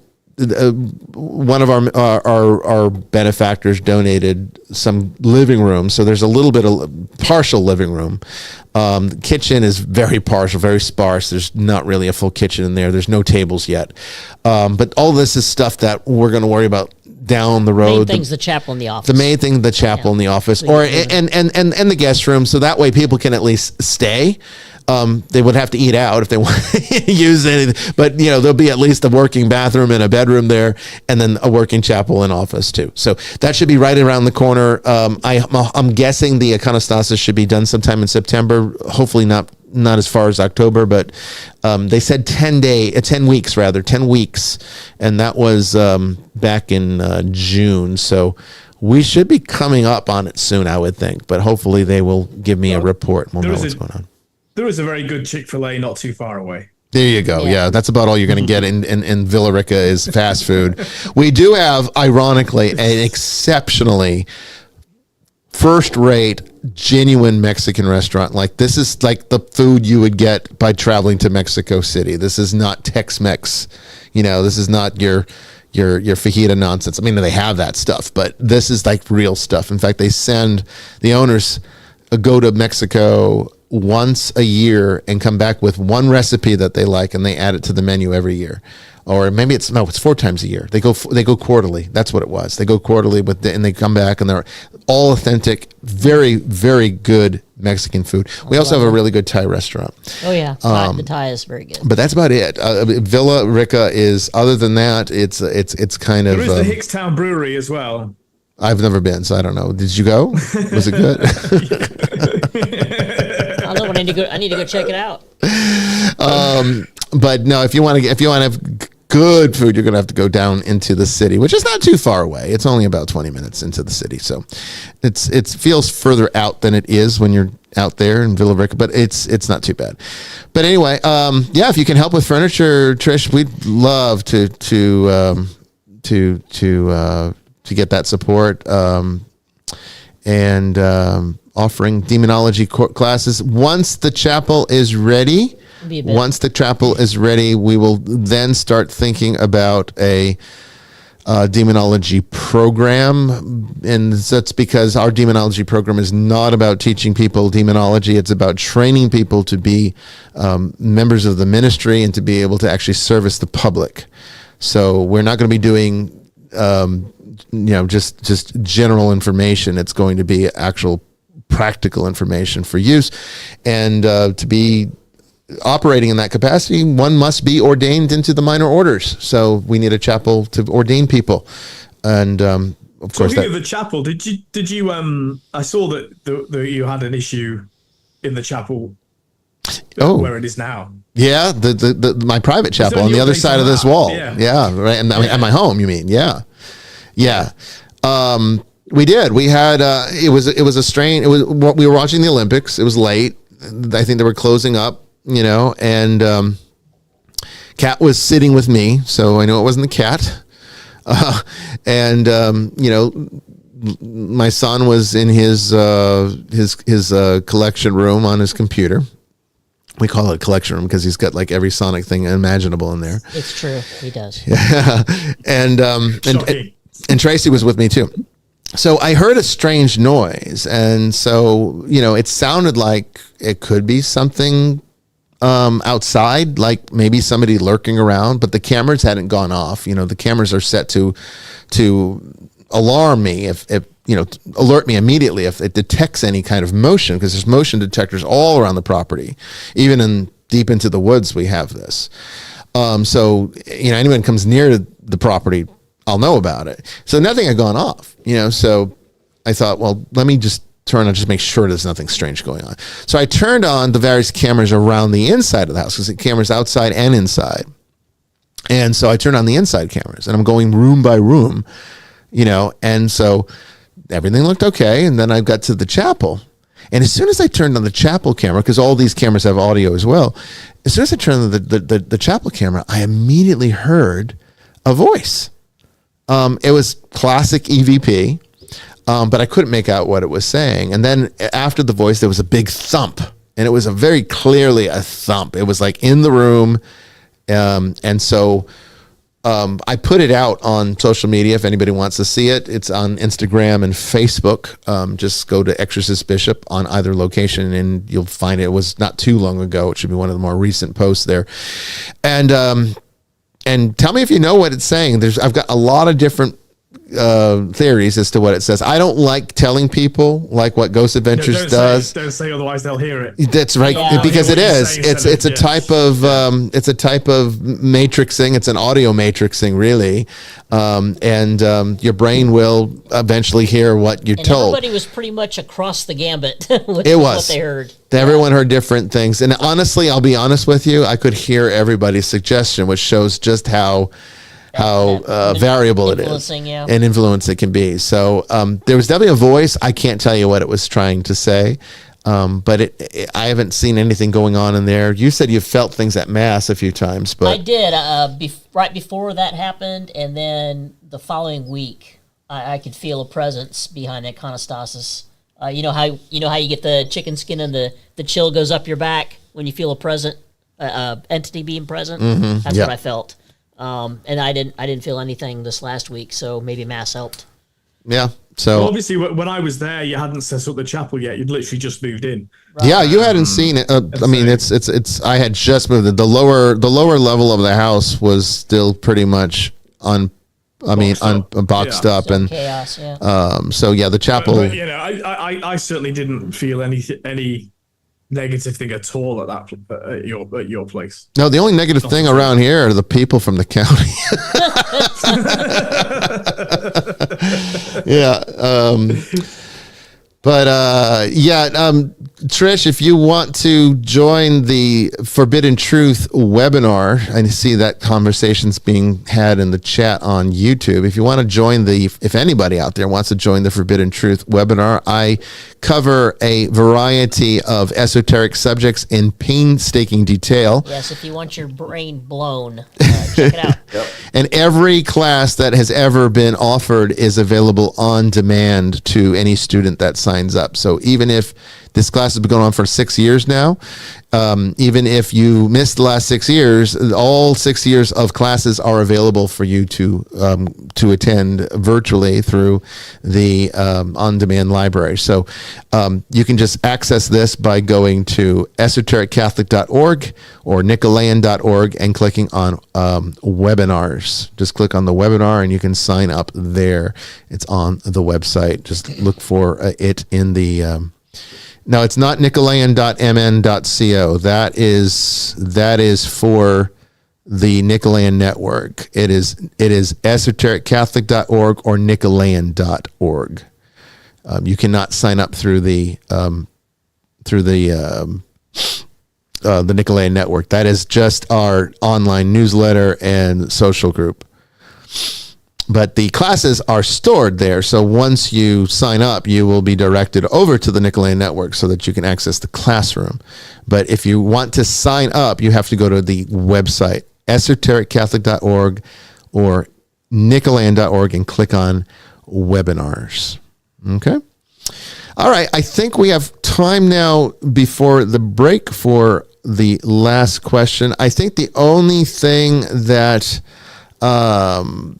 I think the only thing I wanted to add to the last question about angels is that I do tend to, after saying that, the church model from Enoch is probably the most functional one because it's easy to understand.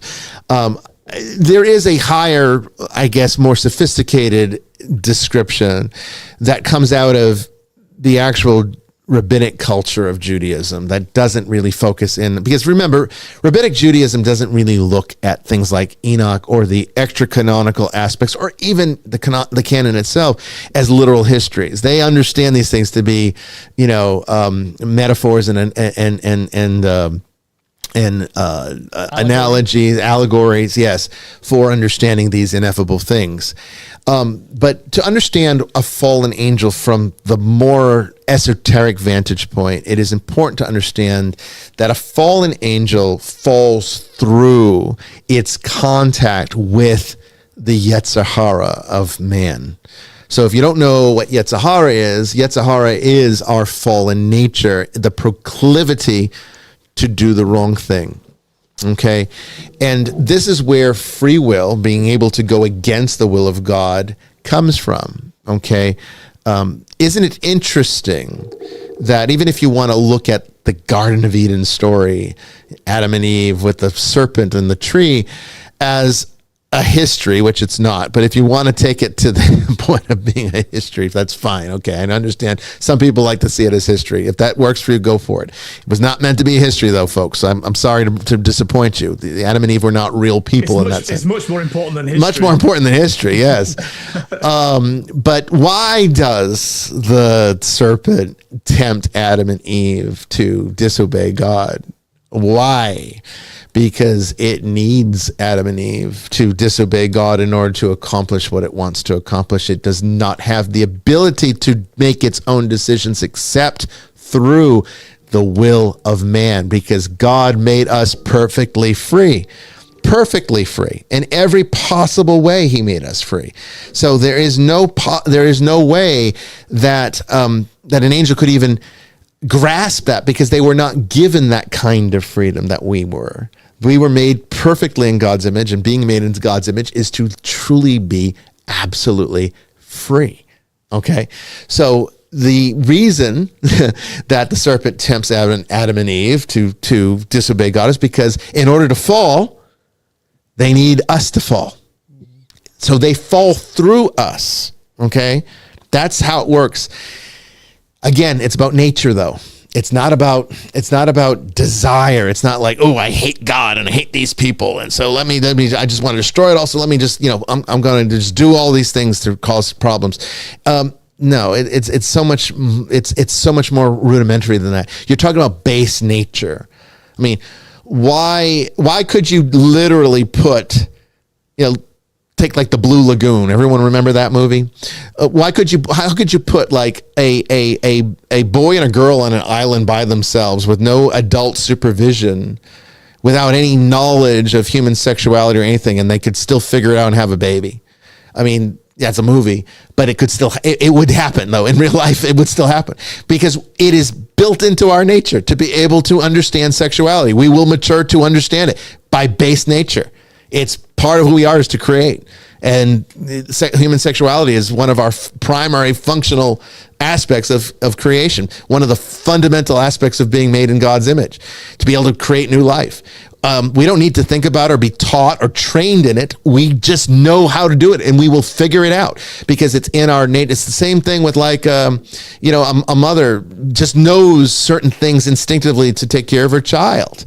At least, most women do, animals don't seem to have a problem with that. It's like you had kittens, right? Recently, your cats had kittens. They don't have any trouble taking care of them. They know what to do. They just figure it out. They figure it out. It's nature. Okay. So when you talk about these fallen angels, it's nature.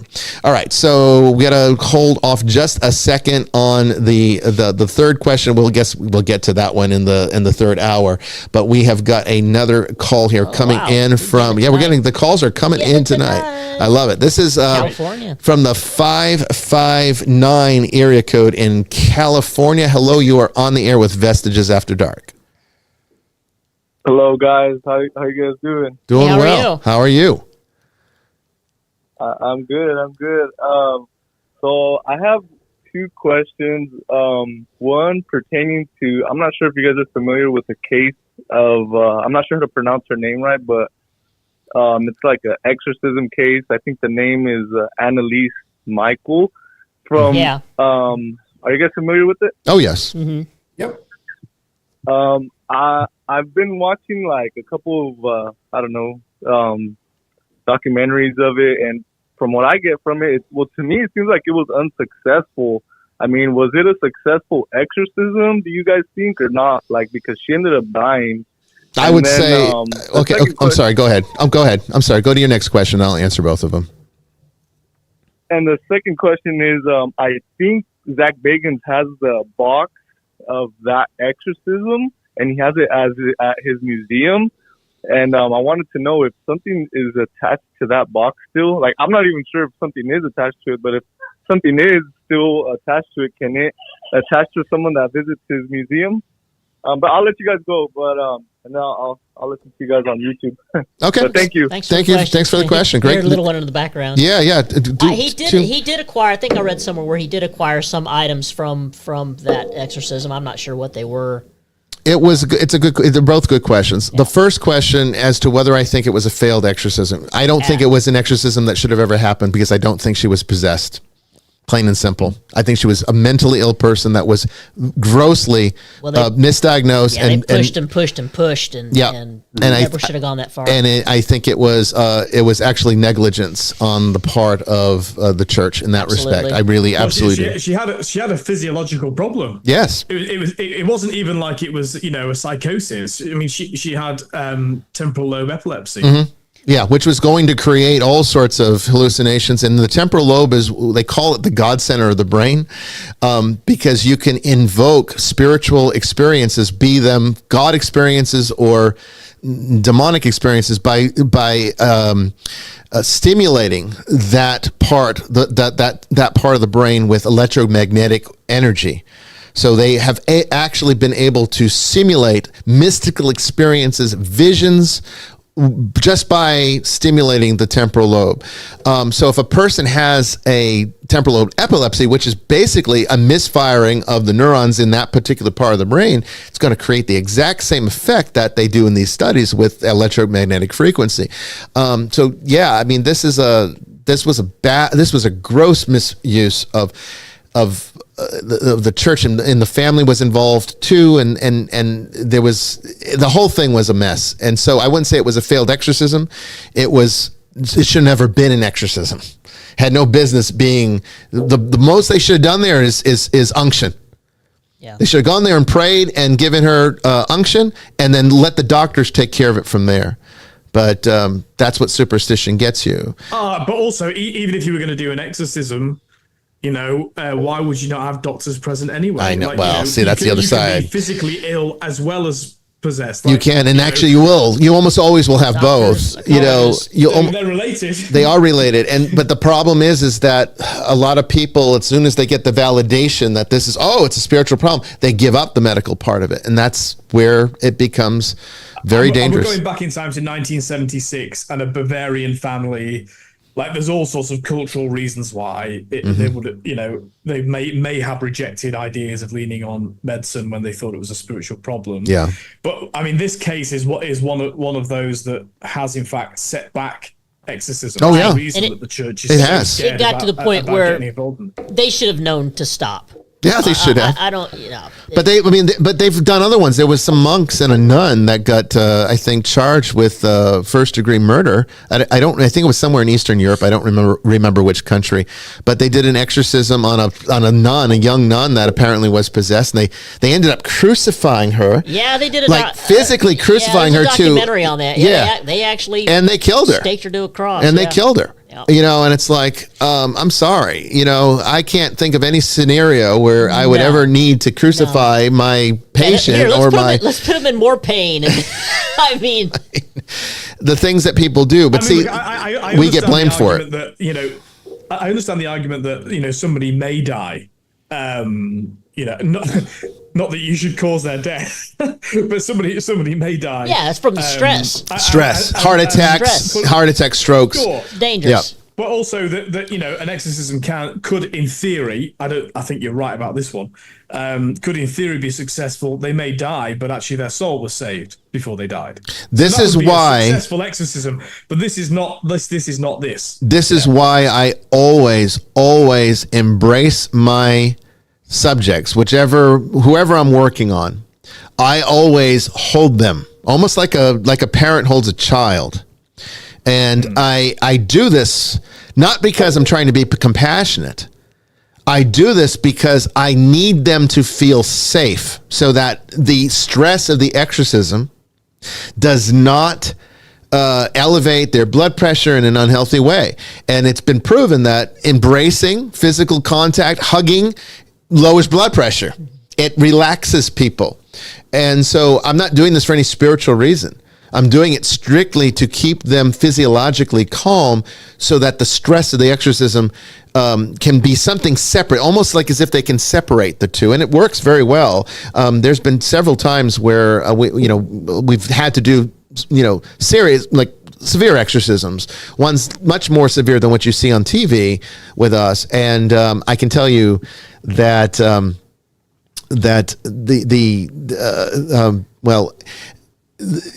paramedics or whoever we have, our medics that are monitoring, they will all say, I can't believe their blood pressure is so low. And I really do. I mean, that was a 4-hour ordeal. 4 hour. We're all sweating and exhausted, and her pulse is just like. But I'm embracing them the whole time. Right. I'm holding them close and giving them almost a womb experience as much as I possibly can. I do that for that reason. It's a technique that works. You use it from psychology. I move it over to the second question right before we go to the next break here. The second question from the caller was, could somebody that if Zach has this artifact at his museum and there's something attached to it, or any artifact, doesn't have to be that one, could somebody pick up something from coming into contact with an object? And the answer to that is you can pick up the energy.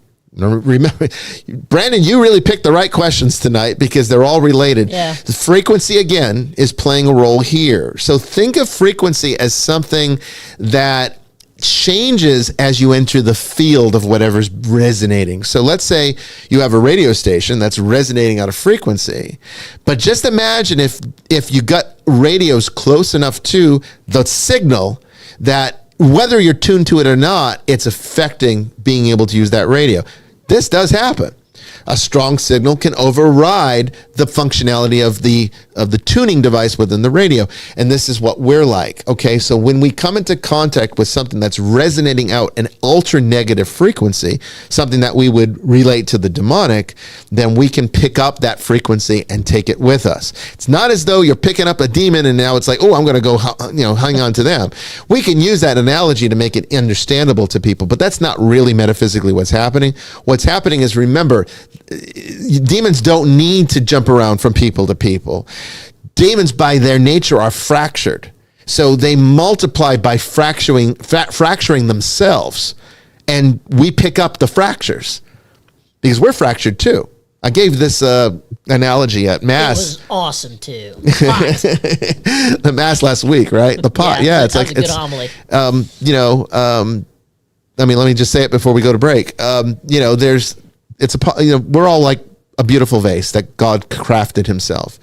And falling from grace is like taking that vase and smashing on the ground. And when we start getting divisive and we commit even further acts of sin, violating each other in various ways, whether it even be through divisiveness or like in politics, or divisiveness through religious denomination, you are smashing those pieces even further, to the point that eventually the more you smash, all you're going to be left with is dust. How are you ever going to be able to reconstruct that vase again? How do you fix that vase? You have pulverized it beyond all recognition, and this is what's happened to you. So no wonder that you live in a world now where you struggle with your faith and you don't understand where where God is, or if God even exists, because there's nothing recognizable from the divine in your life anymore. You've smashed it to so many pieces. You're so fractured that you can't recognize God in it anymore. So it's impossible to even believe in God. This is what's happening today in our society. And this is what demons are by virtue of their own fracture, that we pick up the pieces of their fracture and then we start to resonate with that energy. So this is a metaphysical, more complicated explanation than the caller probably needs. But the answer to the question is yes, you can pick up demonic energy off of a cursed object or something that has a demonic attachment. So going to the museum does have some inherent risks because there is such a large collection of negative artifacts in that space, and whether or not they're cursed or not, whether or not they actually have attachments or not, the impressions that people have put into, the expectations people have put into that place now by virtue of going there is enough to have created multiple egregores and thought forms and tulpas that are wreaking havoc on that entire environment and the people that go there, which is why there are people that can't make it through. There are people that won't even go in certain rooms. We actually went on a tour with one, actually several. I think every tour we've been to, there's been people that couldn't go through them all. They were with that we were with our group too. Yeah. And every time we've gone, once they find out that they're there with the bishop from the show, everyone has always asked, "Can you bless me?" Yeah, I go in there with a bottle of holy water in my pocket because I know somebody's going to ask. Yeah, and and we're more than happy to be able to service them in that way. Well, okay, we're going to take our final break here. We'll be back with the third question and more from all of you. Don't go away.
All right, welcome back, everyone, to the third and final hour of Vestiges After Dark. We have had a great show. Wow, you guys have been fantastic. What a wonderful audience calling in. 3 callers. That's unusual.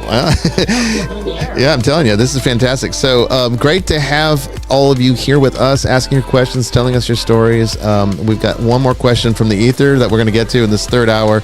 I also have all of my vitamins. I forgot to do it last break, but I remember this one. Okay, so I can tell you how to keep yourself completely free of getting too sick. I can't promise that you'll never get sick, but I can say you're going to reduce that down to almost never getting sick. And when you do get sick, it's going to not last or get very serious. Yes, I mean, Trish is out there talking about being a critical care nurse. You know, we are always in need of medics or people that are skilled in the medical profession to help us with our cases, okay? Particularly in the range of being able to monitor vitals as well as psychological assessments. If you work in this capacity, we would love to hear from you if you'd like to work with us and volunteer for this ministry. Contact us at office@nicolean.org. We would love to hear from you. Also, if you have any more questions and you'd like to call into the show, the lines are still open here. You can call 802-321-0073. That's 802-321-0073, and we'll take you on the air. One more hour to go. Don't go anywhere.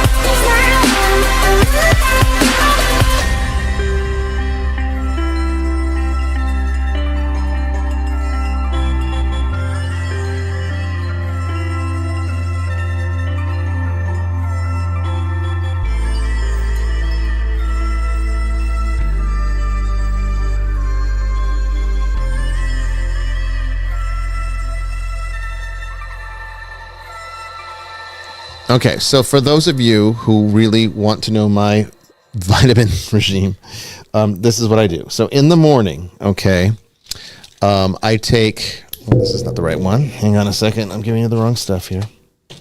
So in the morning, I take I didn't bring the emergency down, but the emergency is these little packets that you mix with water. It's 1,000 milligrams of vitamin C. So 1,000 milligrams of vitamin C, that's first thing in the morning, okay? Along with D3, 1,000 IUs. Yep, units. Yep, international units, right? Yeah. So 1,000. Just one of these. I don't follow what the instructions say. They upset my stomach if I take them according to what it says. It's always too much. You don't need that much, honestly, particularly if you spend some time in the sun like I do. I mean, I'm out the pool at least 3 or 4 times a week, so I get a lot of sun anyway, but I take this anyway. Okay, so 1,000 IUs, D3, okay, just one small little capsule in the morning. That's the morning, okay? I take that with breakfast. Again, it upsets your stomach if you try to take them without food or something. So make sure that you're doing it with something. Otherwise, 1,000 milligrams of vitamin C can make you queasy. You know, if you're feeling queasy after taking vitamins, give it a week. It takes about a week to get adjusted to it. But if you do it with food, you should be fine. For lunch, that's when I take the bigger load. So that's when I do the zinc and quercetin. And this one is 22 milligrams of zinc and 800 milligrams of quercetin. Now, quercetin helps you to completely metabolize all of the zinc. It helps it to, because the problem with taking supplements, okay, and this is what they don't tell you, is that unless you're getting it with food, most of it just goes right through your digestive system and you don't absorb it. Mm-hmm. That's the biggest problem. So you can take all these expensive supplements, but you're not getting any of the benefit from them. No, and you just have really yellow, pretty TT. Yeah, well, that's actually a good sign. It means that you are doing something, though. It means it's in your system. But unfortunately, a lot of it does get washed out. That's true. So quercetin helps you to process zinc because zinc is particularly, from what I understand, bad at metabolizing it in supplement form, and hard to eat enough food with zinc to be able to get the amount you need. So this is what I take. So again, it's 22 milligrams of zinc a day, only at lunchtime, and then 800 milligrams of quercetin. This is a combination one. I try to stick to those amounts. Okay. Then I take a 1B complex, vitamin B complex, and this is hard to read. Let me see if I can get more light on it because there's really tiny print on this one. Okay, so this is 60 mcgs of B12, and then 400 mcgs of B complex blend. Micrograms? Let's see, 20 milligrams of vitamin B6, 200 milligrams of niacin, 17 milligrams of riboflavin, and 50 milligrams of thiamine. This is a Kroger. I know Kroger's not going to be everywhere, but I would just get yourself something with a B complex that's similar to that. Has at least, close to those values. And then I take 1,200 milligrams of flaxseed oil, and that's the afternoon routine. And then in the evening, I take another one of these D3s, 1,000 IUs, and then I take a Centra multivitamin. This is for men over 50, because I'm over 50. I don't know if it helps or not. I don't know if it's very, very different, but hey, what the hell? I'm over 50, so I guess it qualifies. And that's my vitamin regime. Now, if I feel under the weather or if I feel anything's wrong, then what I do is, and you can see I've been using it, this is whole leaf organic neem, okay, from India. And what you do is you just take a pinch of it. They're broken up leaves. It tastes a lot like bay leaves, honestly. You take a pinch of it, you put it into hot water, and you let it steep like tea for 8 minutes, and then you drink it. Okay, and you can do that, 2 or 3 times a day. I've only ever needed to do it twice, and then I take that until I feel better. And I can tell you, I had every version of COVID that you could get. I had the alpha when it first came out. I had the other variant. What was the other variant? Omicron, and then there was one more. Was it Delta? I don't know. I don't remember anymore. I don't even care. They all had weird. I know that there was one though where you lost your sense of taste and smell, and that was the worst part of it for me. Oh my God, he was freaking out, y'all. It was horrible because I like to eat, right? Yeah, how can you be a foodie and then lose your sense of taste? And so I was like, there's got to be some solution here. Okay, there's got, because it was going on like 6 months, no change. I couldn't taste the thing. I couldn't even tell the difference between water and vodka. Nothing. So what I did is I started doing some research and found out that India really thought the whole COVID thing was just a bunch of nonsense, but they're all taking this neem leaf for everything. Mm-hmm. And so I was in this news group, and people were asking questions about how to get their sense of taste back after the COVID thing. And this guy, he says, well, I'm from India, and he says, when we get sick, we take neem. And he said, I took 3 doses of neem, and it started coming back. So guess what? I took the neem, and within a week it started coming. And I also took your alpha lipoic acid too. I take that every day as well. And I would say within 2 or 3 weeks I could taste things again.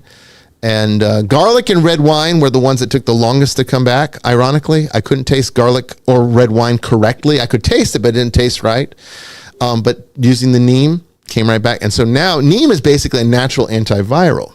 Okay, you don't need any crazy stuff. The natural remedies work. I can tell you from firsthand experience. At least try those before you go to any kind of extreme thing. Because I think pharmaceuticals are poison most of the time, and I don't trust them. I've started using asafoetida in cooking, especially Indian food. Oh, okay.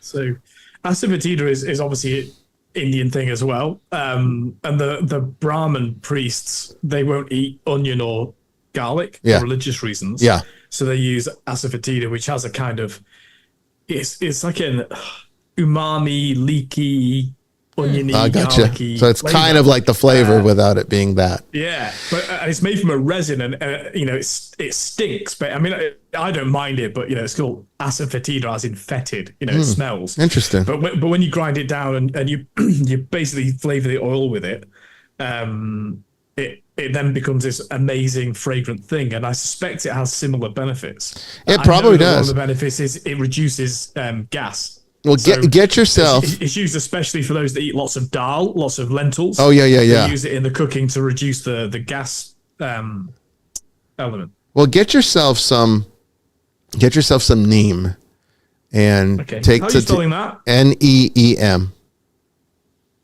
Right. You should be able to get it from any Indian store or online too. There's plenty to choose from, and just get whole leaf neem. You can get the powder too, but I like the whole leaf.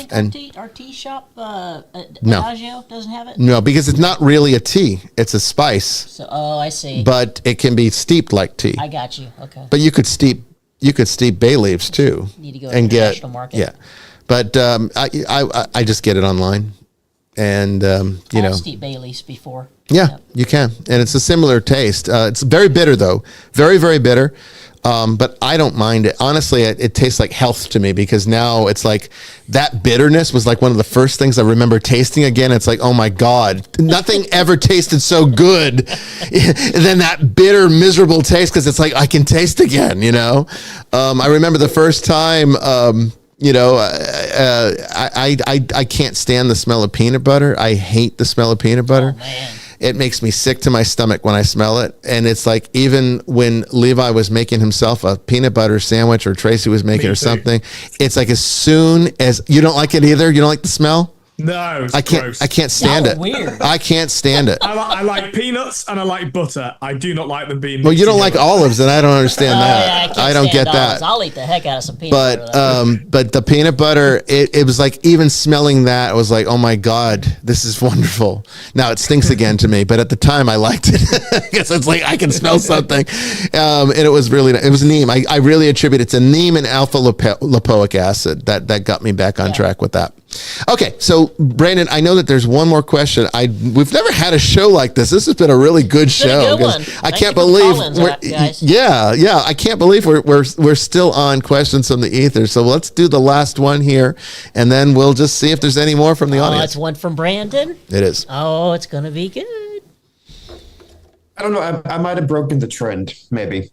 So in Christianity, including the non-canonical sources, we have at least 7 named archangels.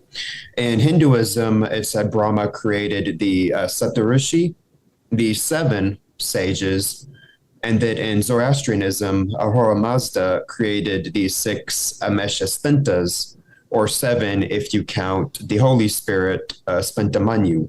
So what's going on with the number 7 in these different religions? Okay, so it is part of an observational aspect to trying to understand creation, because all religion has its basis in understanding what we're doing here.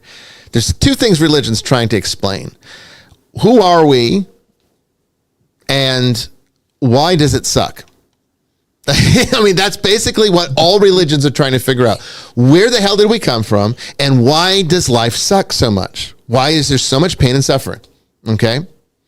Why can't it be oriented to where, it's like, think of the great pleasures you get from, I don't know, eating your favorite, expensive food. For me, it would be like having a whole $1,000 crate of caviar where I could just like down that thing. That would be like a dream for me.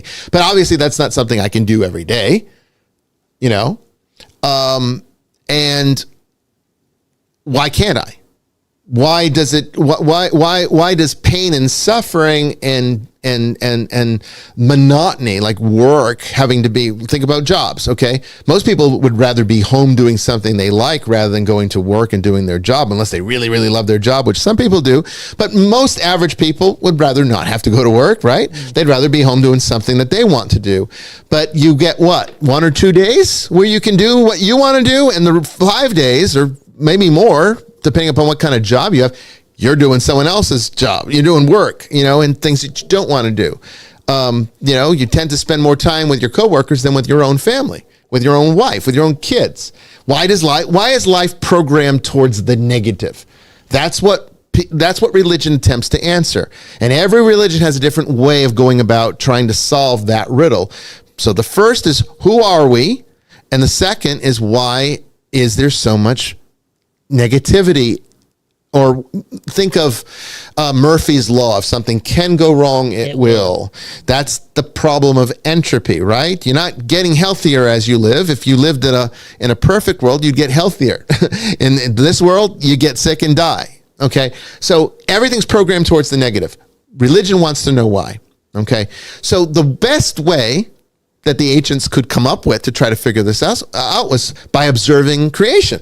Because it's like, well, obviously we come from creation and we don't know how it got here. So maybe if we study creation, we can start to understand the mind of God and really kind of understand some of these mysteries about human existence.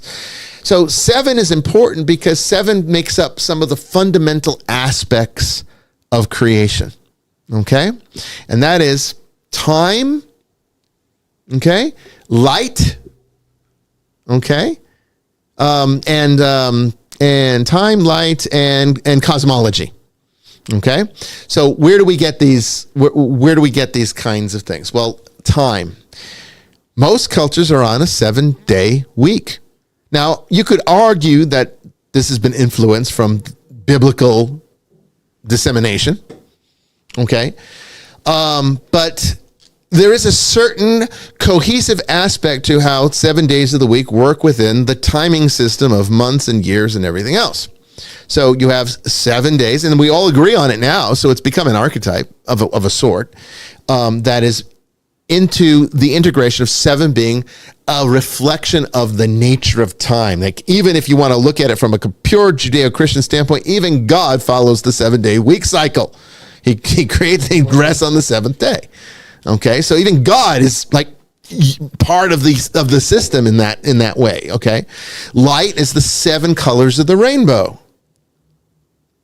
Okay, so what do you got? You got red, orange, yellow. Okay, then green, blue, indigo, and purple. Indigo, violet. Yeah. So and violet. Thank you. Sorry.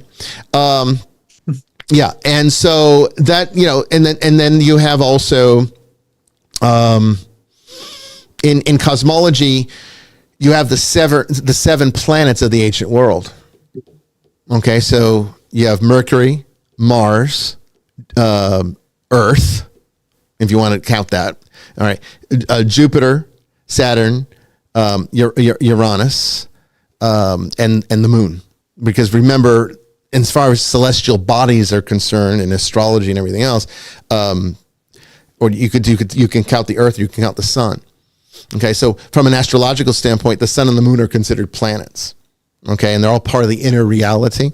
But this was like fundamental cosmology all across the world. So these were observations that any culture, no matter where you were in the world, whatever culture you belong to, you could observe these things. So it's not a big mystery that all these religions would find something significant about the number 7, because there's so much within the nature of creation that's reflected by this number. So that's what's really going on here. It's basically a ancient person looking at the world around them and trying to make sense of it, and then attaching meaning to those things. And light is an important one, the colors of the rainbow, because now you're dealing with the variations of vibration, which is, again, back to our first question, fundamental to the nature of the cosmos. So it's not as remarkable as it sounds. From a Jungian standpoint, you could say it's archetypal, that this gets in now. These observations have become part of our DNA and are imprinted as we go forward. But in reality, are people saying they can't hear Jamie?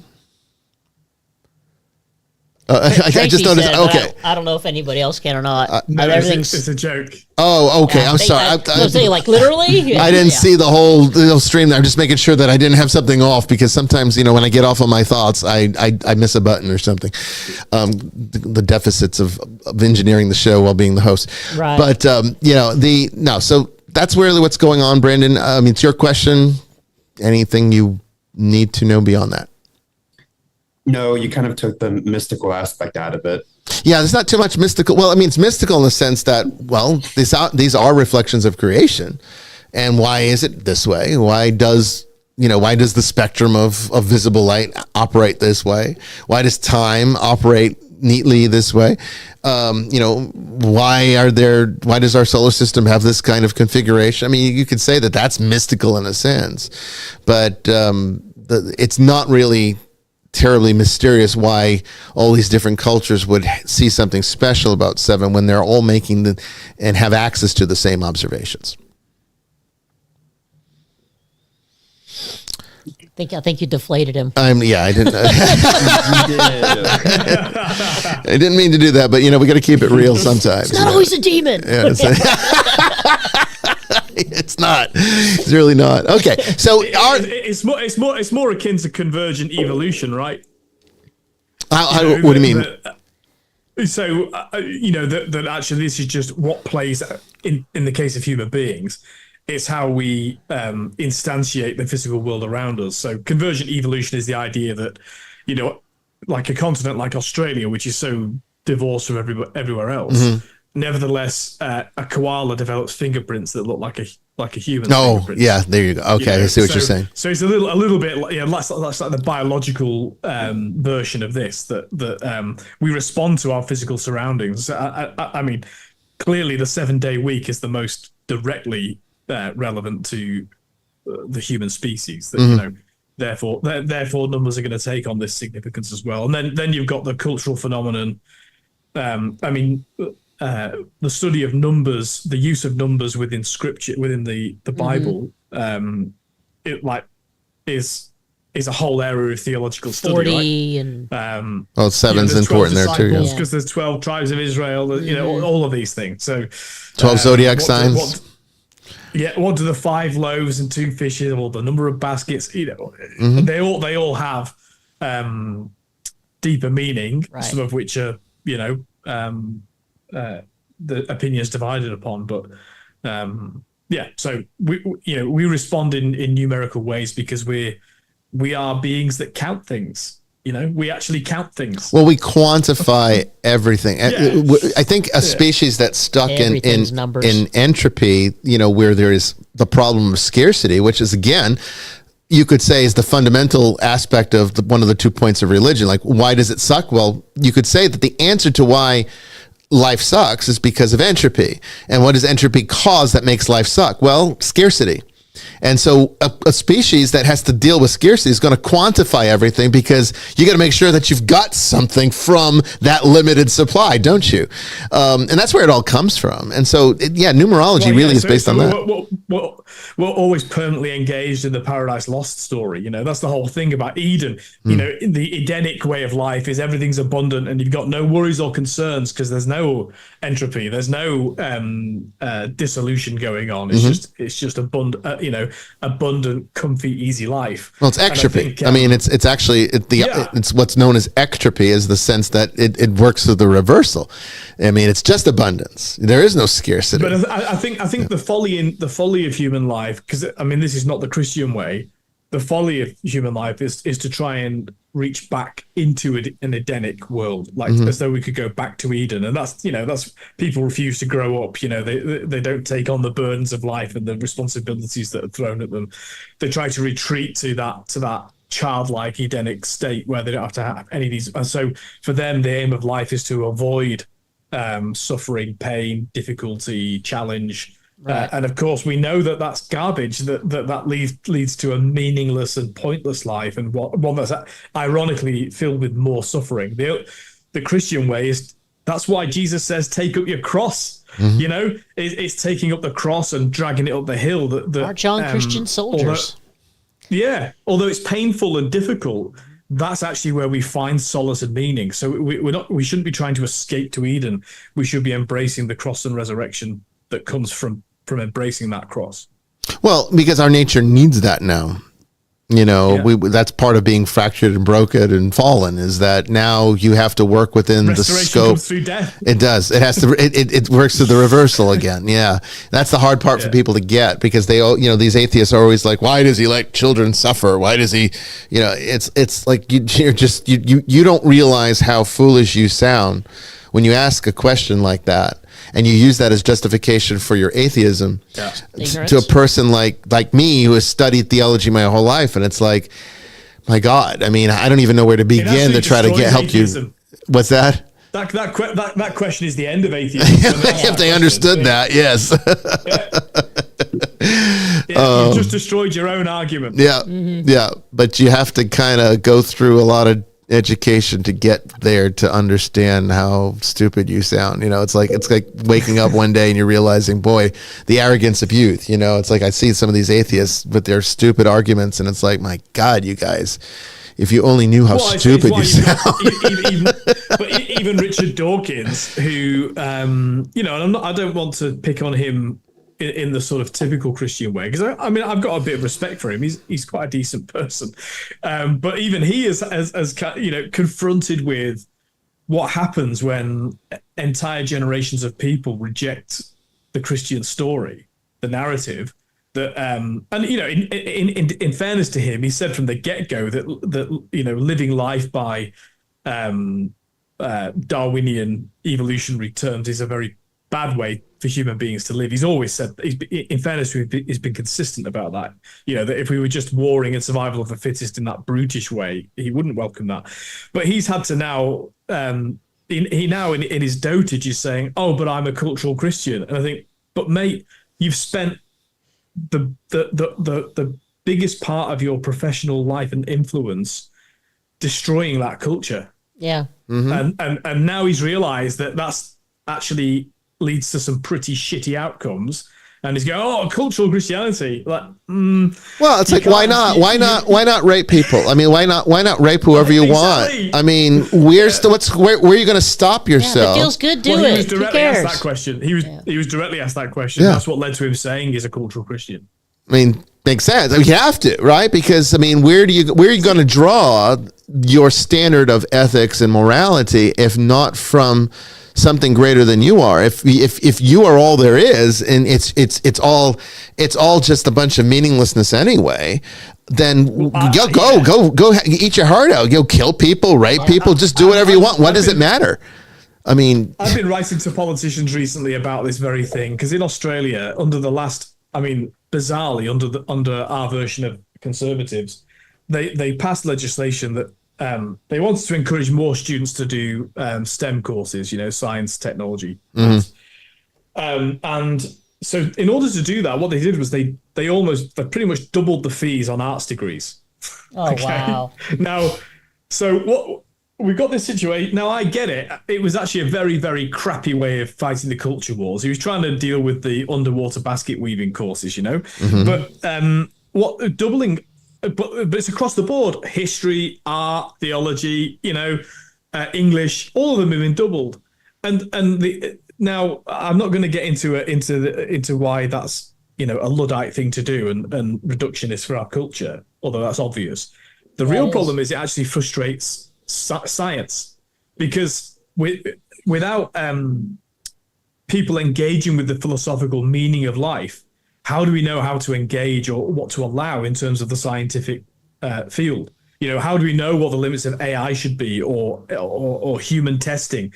Every human testing organization in this country has to have on the board somebody with professional and vocational experience in pastoral care. Well, those people have arts degrees. Mm-hmm. So without arts degrees, you can't have scientific progress anyway. So this kind of reductionist way of life, so obsessed with the question how, which science seeks to answer, we're doing away with the question why, which is what the arts seek to answer. No, it's the only way you can get that answer. It's the only place the answer can be found. Yeah, I mean, the problem is that, actually the irony is that you can use a pretty relevant contemporary argument from modern physics to kind of explain it to people who might be on that scientific side, and this is how I do it. I explain, well, let's pretend that this is a matrix. Let's pretend that this is just a virtual reality that some alien species created, or maybe it's us from, we saw ourselves destroying our planet, so we created this supercomputer and uploaded all of our brains, and now we're living out this virtual reality. Okay, so let's pretend for a moment that this is not real, that this is truly a computer simulation. There's a lot of people today in physics that thinks that that's a plausible argument, because, well, reality does work strangely in some binary kind of computer way. It does seem like life renders itself like a computer game, So there's lots of arguments. We're not going to get into them. We've gone into them on the show before. But let's pretend for a moment that argument's correct. Well, okay, so use the scientific method in the matrix. How good is that going to get you to reality? Because what are you going to be able to observe? Scientific method is all observation. So all you can observe is what is tangibly right there in front of you. So if the entire observation is a lie, then you're not learning anything. All you're observing is what the program wants you to observe. All you're observing is what the program wants you to believe. And you're not seeing the truth, which is what the whole movie on The Matrix was really all fundamentally about. I really hate this stand. I can't stand how you just touch it and it just leaves this resonance that you can't stop. My God, it's like, how could you design something like this for a radio show when, you're constantly going to hit it because like these springs and then you hear this resonance. It's like, it's awful. Sorry, everyone, if that was loud. But anyway, the point is... Well, let's just have to handcuff you. I know, right? Because, I can't. I'm an Italian. It's not going to work. I have those. So, again, the whole point is... You do have them. The whole point is that if reality is not the genuine thing, but just an appearance, then science is only as good as the appearance. If you live in a lie... and you're only observing a lie, then the only thing you can observe is a lie, so that everything that you derive from that is going to be false information. And so that's kind of what's happening when it comes to God, because the reason that science can never explain the existence of God or prove the existence of God or give any kind of tangibility about God, but art can, right? Art can. What's the best proof that we have tangible proof of the existence of God? Well, beauty, right? It's beauty. Why should beauty exist? Why should a concept of beauty even exist? We don't need that. There's no evolutionary benefit to seeing beauty or to wanting to duplicate or simulate it with art, whether it be through oils or listening to music. Why should that work? If God doesn't exist and we are truly just like evolutionarily programmed creatures, survival of the fittest, that's it. There's no meaning here. It's all nihilistic. If that's true, then why would we have evolved a sense of beauty? Because it doesn't help you survive. In fact, I'd say it actually kind of hinders it. Because what it does is that it can make you despondent. You can be like, oh my God, we can conceive of something better than this. Now I don't want to be here anymore. And then that could lead to suicidal ideation, depression, anxiety. And it has. Yeah. Sorry, Father. Go ahead. No, I said that's exactly what's happened. And so, lots of we were engaging in the chat with somebody that's feeling this acutely. We all are, by the way. And so essentially we reduce or we remove all meaning in life by going down that path. Mm-hmm. And so all we're left with is negation. This is the great Nietzschean problem. Nietzsche identified it. God is dead. Everyone stops there. The atheist, God is dead. But no, God. He was essentially saying God is dead and God help us, because what on earth are we going to do? Yeah. Right. And that shadow that he described, that Christianity will cast a shadow, in other words, that would shelter us for a while, is receding. Now, I happen to think because I believe in death and resurrection, even within the life of well, especially within the life of the faith of the church, that it's actually going to lead to a blossom. This is the positive view because I'm not a utopian. It's utopianism that leads to nihilism and despair. You know, and the new atheists or you know the cultural atheists that dominate, they're looking for the answer in politics. They're looking for it in a political system or science, and just you know, just fine tuning to get everything right. And of course, it can't account for, even if, despite all evidence to the contrary, because no political system's ever been able to achieve this, especially ones that are centrally dominant. But even if it could achieve that, we're still going to die. So it still doesn't solve the problem, the ultimate problem. And so utopianism's for the birds. And I think people are seeing that now, especially now that people are a bit more engaged in terms of social media and what have you. But far from being afraid of that, I think that's going to lead to a blossoming of the Christian faith, that there's going to be a renewal of, in other words, it's going to play itself out to a point where people see that this is what Jordan Peterson's talking about, you know, staring right into that darkness of, oh my God, there's nothing else, and there's darkness in front of me, and I can't manufacture anything more. But unlike Nietzsche, I think it was Nietzsche who said, you know, you stare into the abyss stares back at you. Actually, what's going to happen is in the depths of that darkness, they're going to see the cross of Jesus Christ. I mean, it's very probable, I think, what you're saying, because we are, I mean, if you want to get, again, evolutionary and scientific, we are wired and programmed for religious belief. We are designed for it in a way, you could say. I mean, if you don't want to use the word design, you could say that we're just, we're sort of predisposed, okay? And bad things happen when you don't satisfy that aspect of our nature, which is kind of what we're seeing today in our pop culture. The confusion that exists with identity and sexuality, and the divisiveness that exists with politics and everything else, is really the result of that, is that people have lost their ability to ground themselves because there is nothing to ground themselves with. Well, they've made a god out of human institutions and human beings, which is as flawed as you can get, right? I mean, there's no base there. Yeah, there's no base there. So it's basically like building a glass house. You know, you're not going to have structure there. It's not going to be something that is stable, and it will collapse eventually. You know, it's a house of cards, really, more than a house of glass, more like a house of cards. The fact is that I think it was Joseph Campbell that said that, you know, we're designed for religion.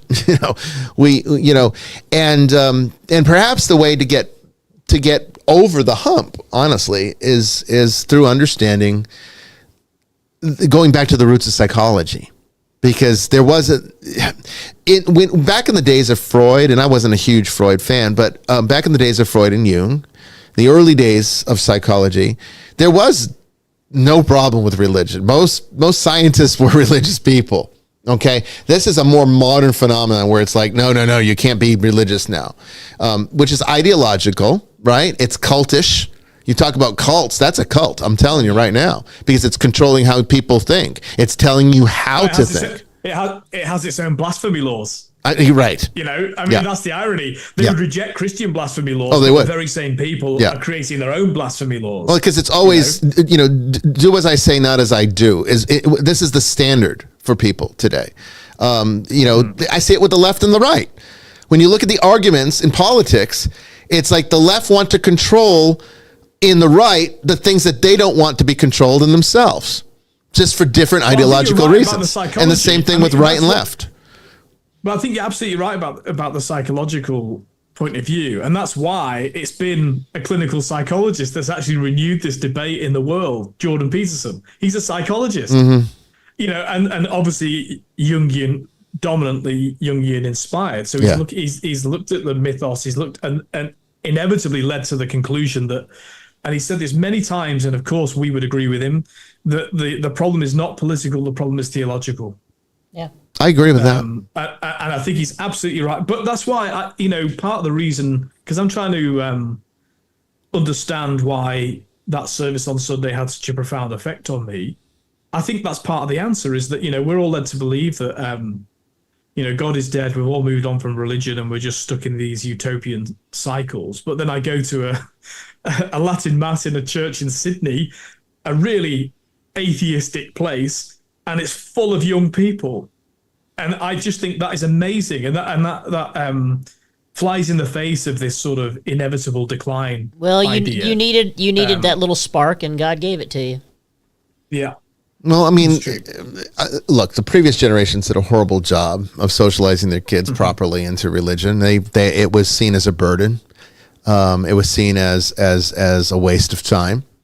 That was at best. At worst, it was, because they didn't believe it. That's why. They didn't really believe in it. They didn't believe it. No, they went because it was like, that's what good people do, and you want to make sure that you're doing what good people do. But it wasn't like they were doing it for any personal relationship there. They didn't really understand it, and it's like, even when I talked to a lot of baby boomers, okay, about it, and I would say that of all the generations,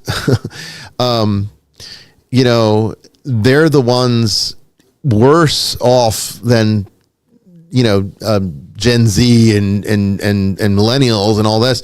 They're worse off when it comes to religion, because they truly do not have the capacity, it seems, to even understand what it is that they had and gave up. At least, millennials never had it, right? They were not raised with it typically. I mean, some were, of course, but most were not.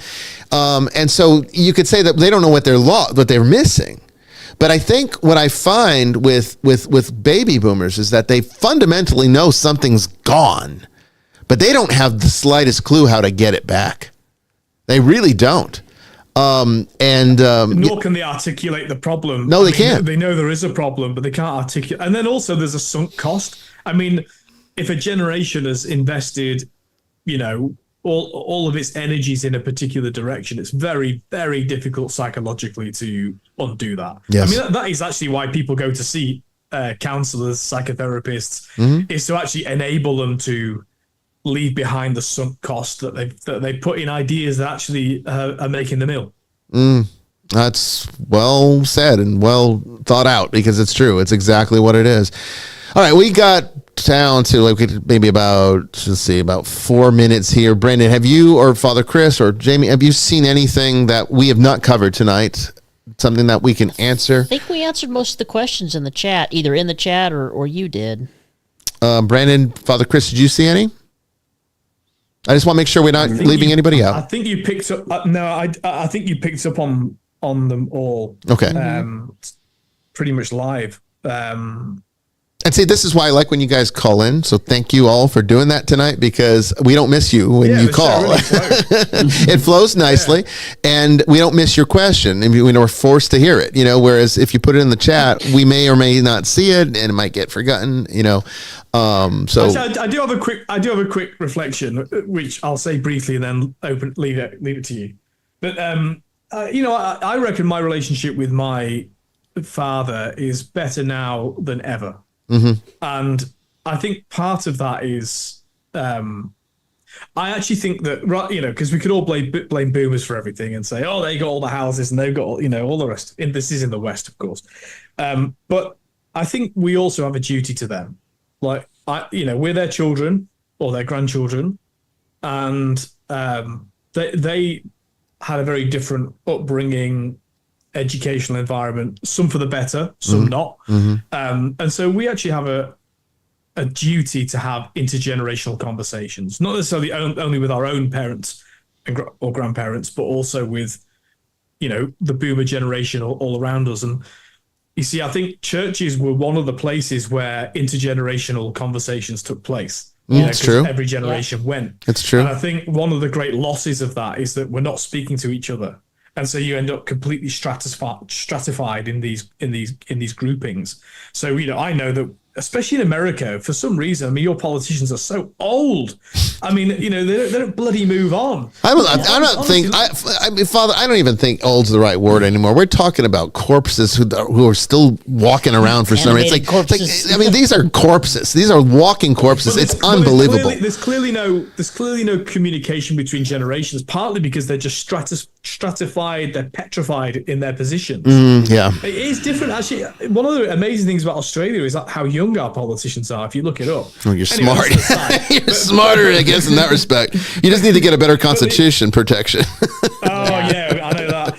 But I've got some ideas. But somewhere between the US and the Swiss is where I'd be. But but that aside, I think we've got to seek to engage ourselves in intergenerational conversations, however we're going to allow that to take place. And to be honest, if you're like, oh, I'm not sure I believe, not sure I don't believe, go to a church anyway, because it's just worth it for the benefit of your community that people are talking to each other. Hopefully. So, I mean, the problem is also, I mean, the problem is also is that even within, let's say you have a family that is of faith. Today, at least in the U.S., in one family, you might have multiple people going to different churches, all going to different ones. So there's fracture there too. And it's like there's not really the same kind of community interaction that it should be, because it's like somebody gets married now and, it's not like everyone's getting married at the church that everyone goes to like it used to be. Now it's like somebody's got to pick it's probably going to be the bride's choice, right? And it becomes sort of like this kind of game instead of the sacramental reality that it's supposed to be. Unhealthy. Yes. We start being utopian about the church. Oh, well, this one's got a better band, or this one's, I prefer the music at this one. And I think no, the fundamental basis is that you're supposed to be with the people that annoy the crap out of you in your community on a regular basis. Like, why would you even, if you're not going to church, why would you even want a pastor to preside over your wedding? Just go to a justice of the peace and get a secular thing done. But they want the church experience for that one day, because it's all about them, of course. It's ego. And I'm glad nobody ever asked me to do that, because they know I won't. I will refuse to do weddings like that. I did one once for a friend. And I regret it. Even to this day, I still regret it. I will never do it again. I know you won't. But it's because, I mean, when you're younger in ministry, you're trying to do always the right thing. You're trying to always please everybody. But when you get to... I will not do beach weddings. I know. I've been talked into trying to do crap like that before too. It's awful. All right, guys. This is the end of the show. I want to thank Father Chris, Brandon, and Jamie for being with us, and all of you out there, the moderators, the audience, people who called in. Thank you so much for making this show a wonderful one. I really enjoyed it tonight. This was great. Everybody. It was a good one. It was. I hope it can always be like this. This is the end of the summer specials. Okay, so we will be back next month in September. I think 17th is the first one, if I'm not mistaken. It's towards the middle, I think, of September. That's the first episode of season 10. We have 9 episodes for you set up, or getting set up, in the process of being set up for season 10. Some great ones that will also include a few open lines, open topics. One that I'm teaching, I think, on haunted dolls or something, and Brandon's got one for you on evil, and we have JJ Johnson coming back, and we also are looking at getting a few new guests, possibly one to talk about Zen Buddhism, another one to discuss their experiences with the Jehovah's Witness. It should be a fun time if we can get them on the show. That's all expected to come up this coming season, season 10, next month. Okay, it starts. Don't forget to subscribe to our channel here so you don't miss it. And until then, I will see you out there in the ether. God bless everyone. God bless.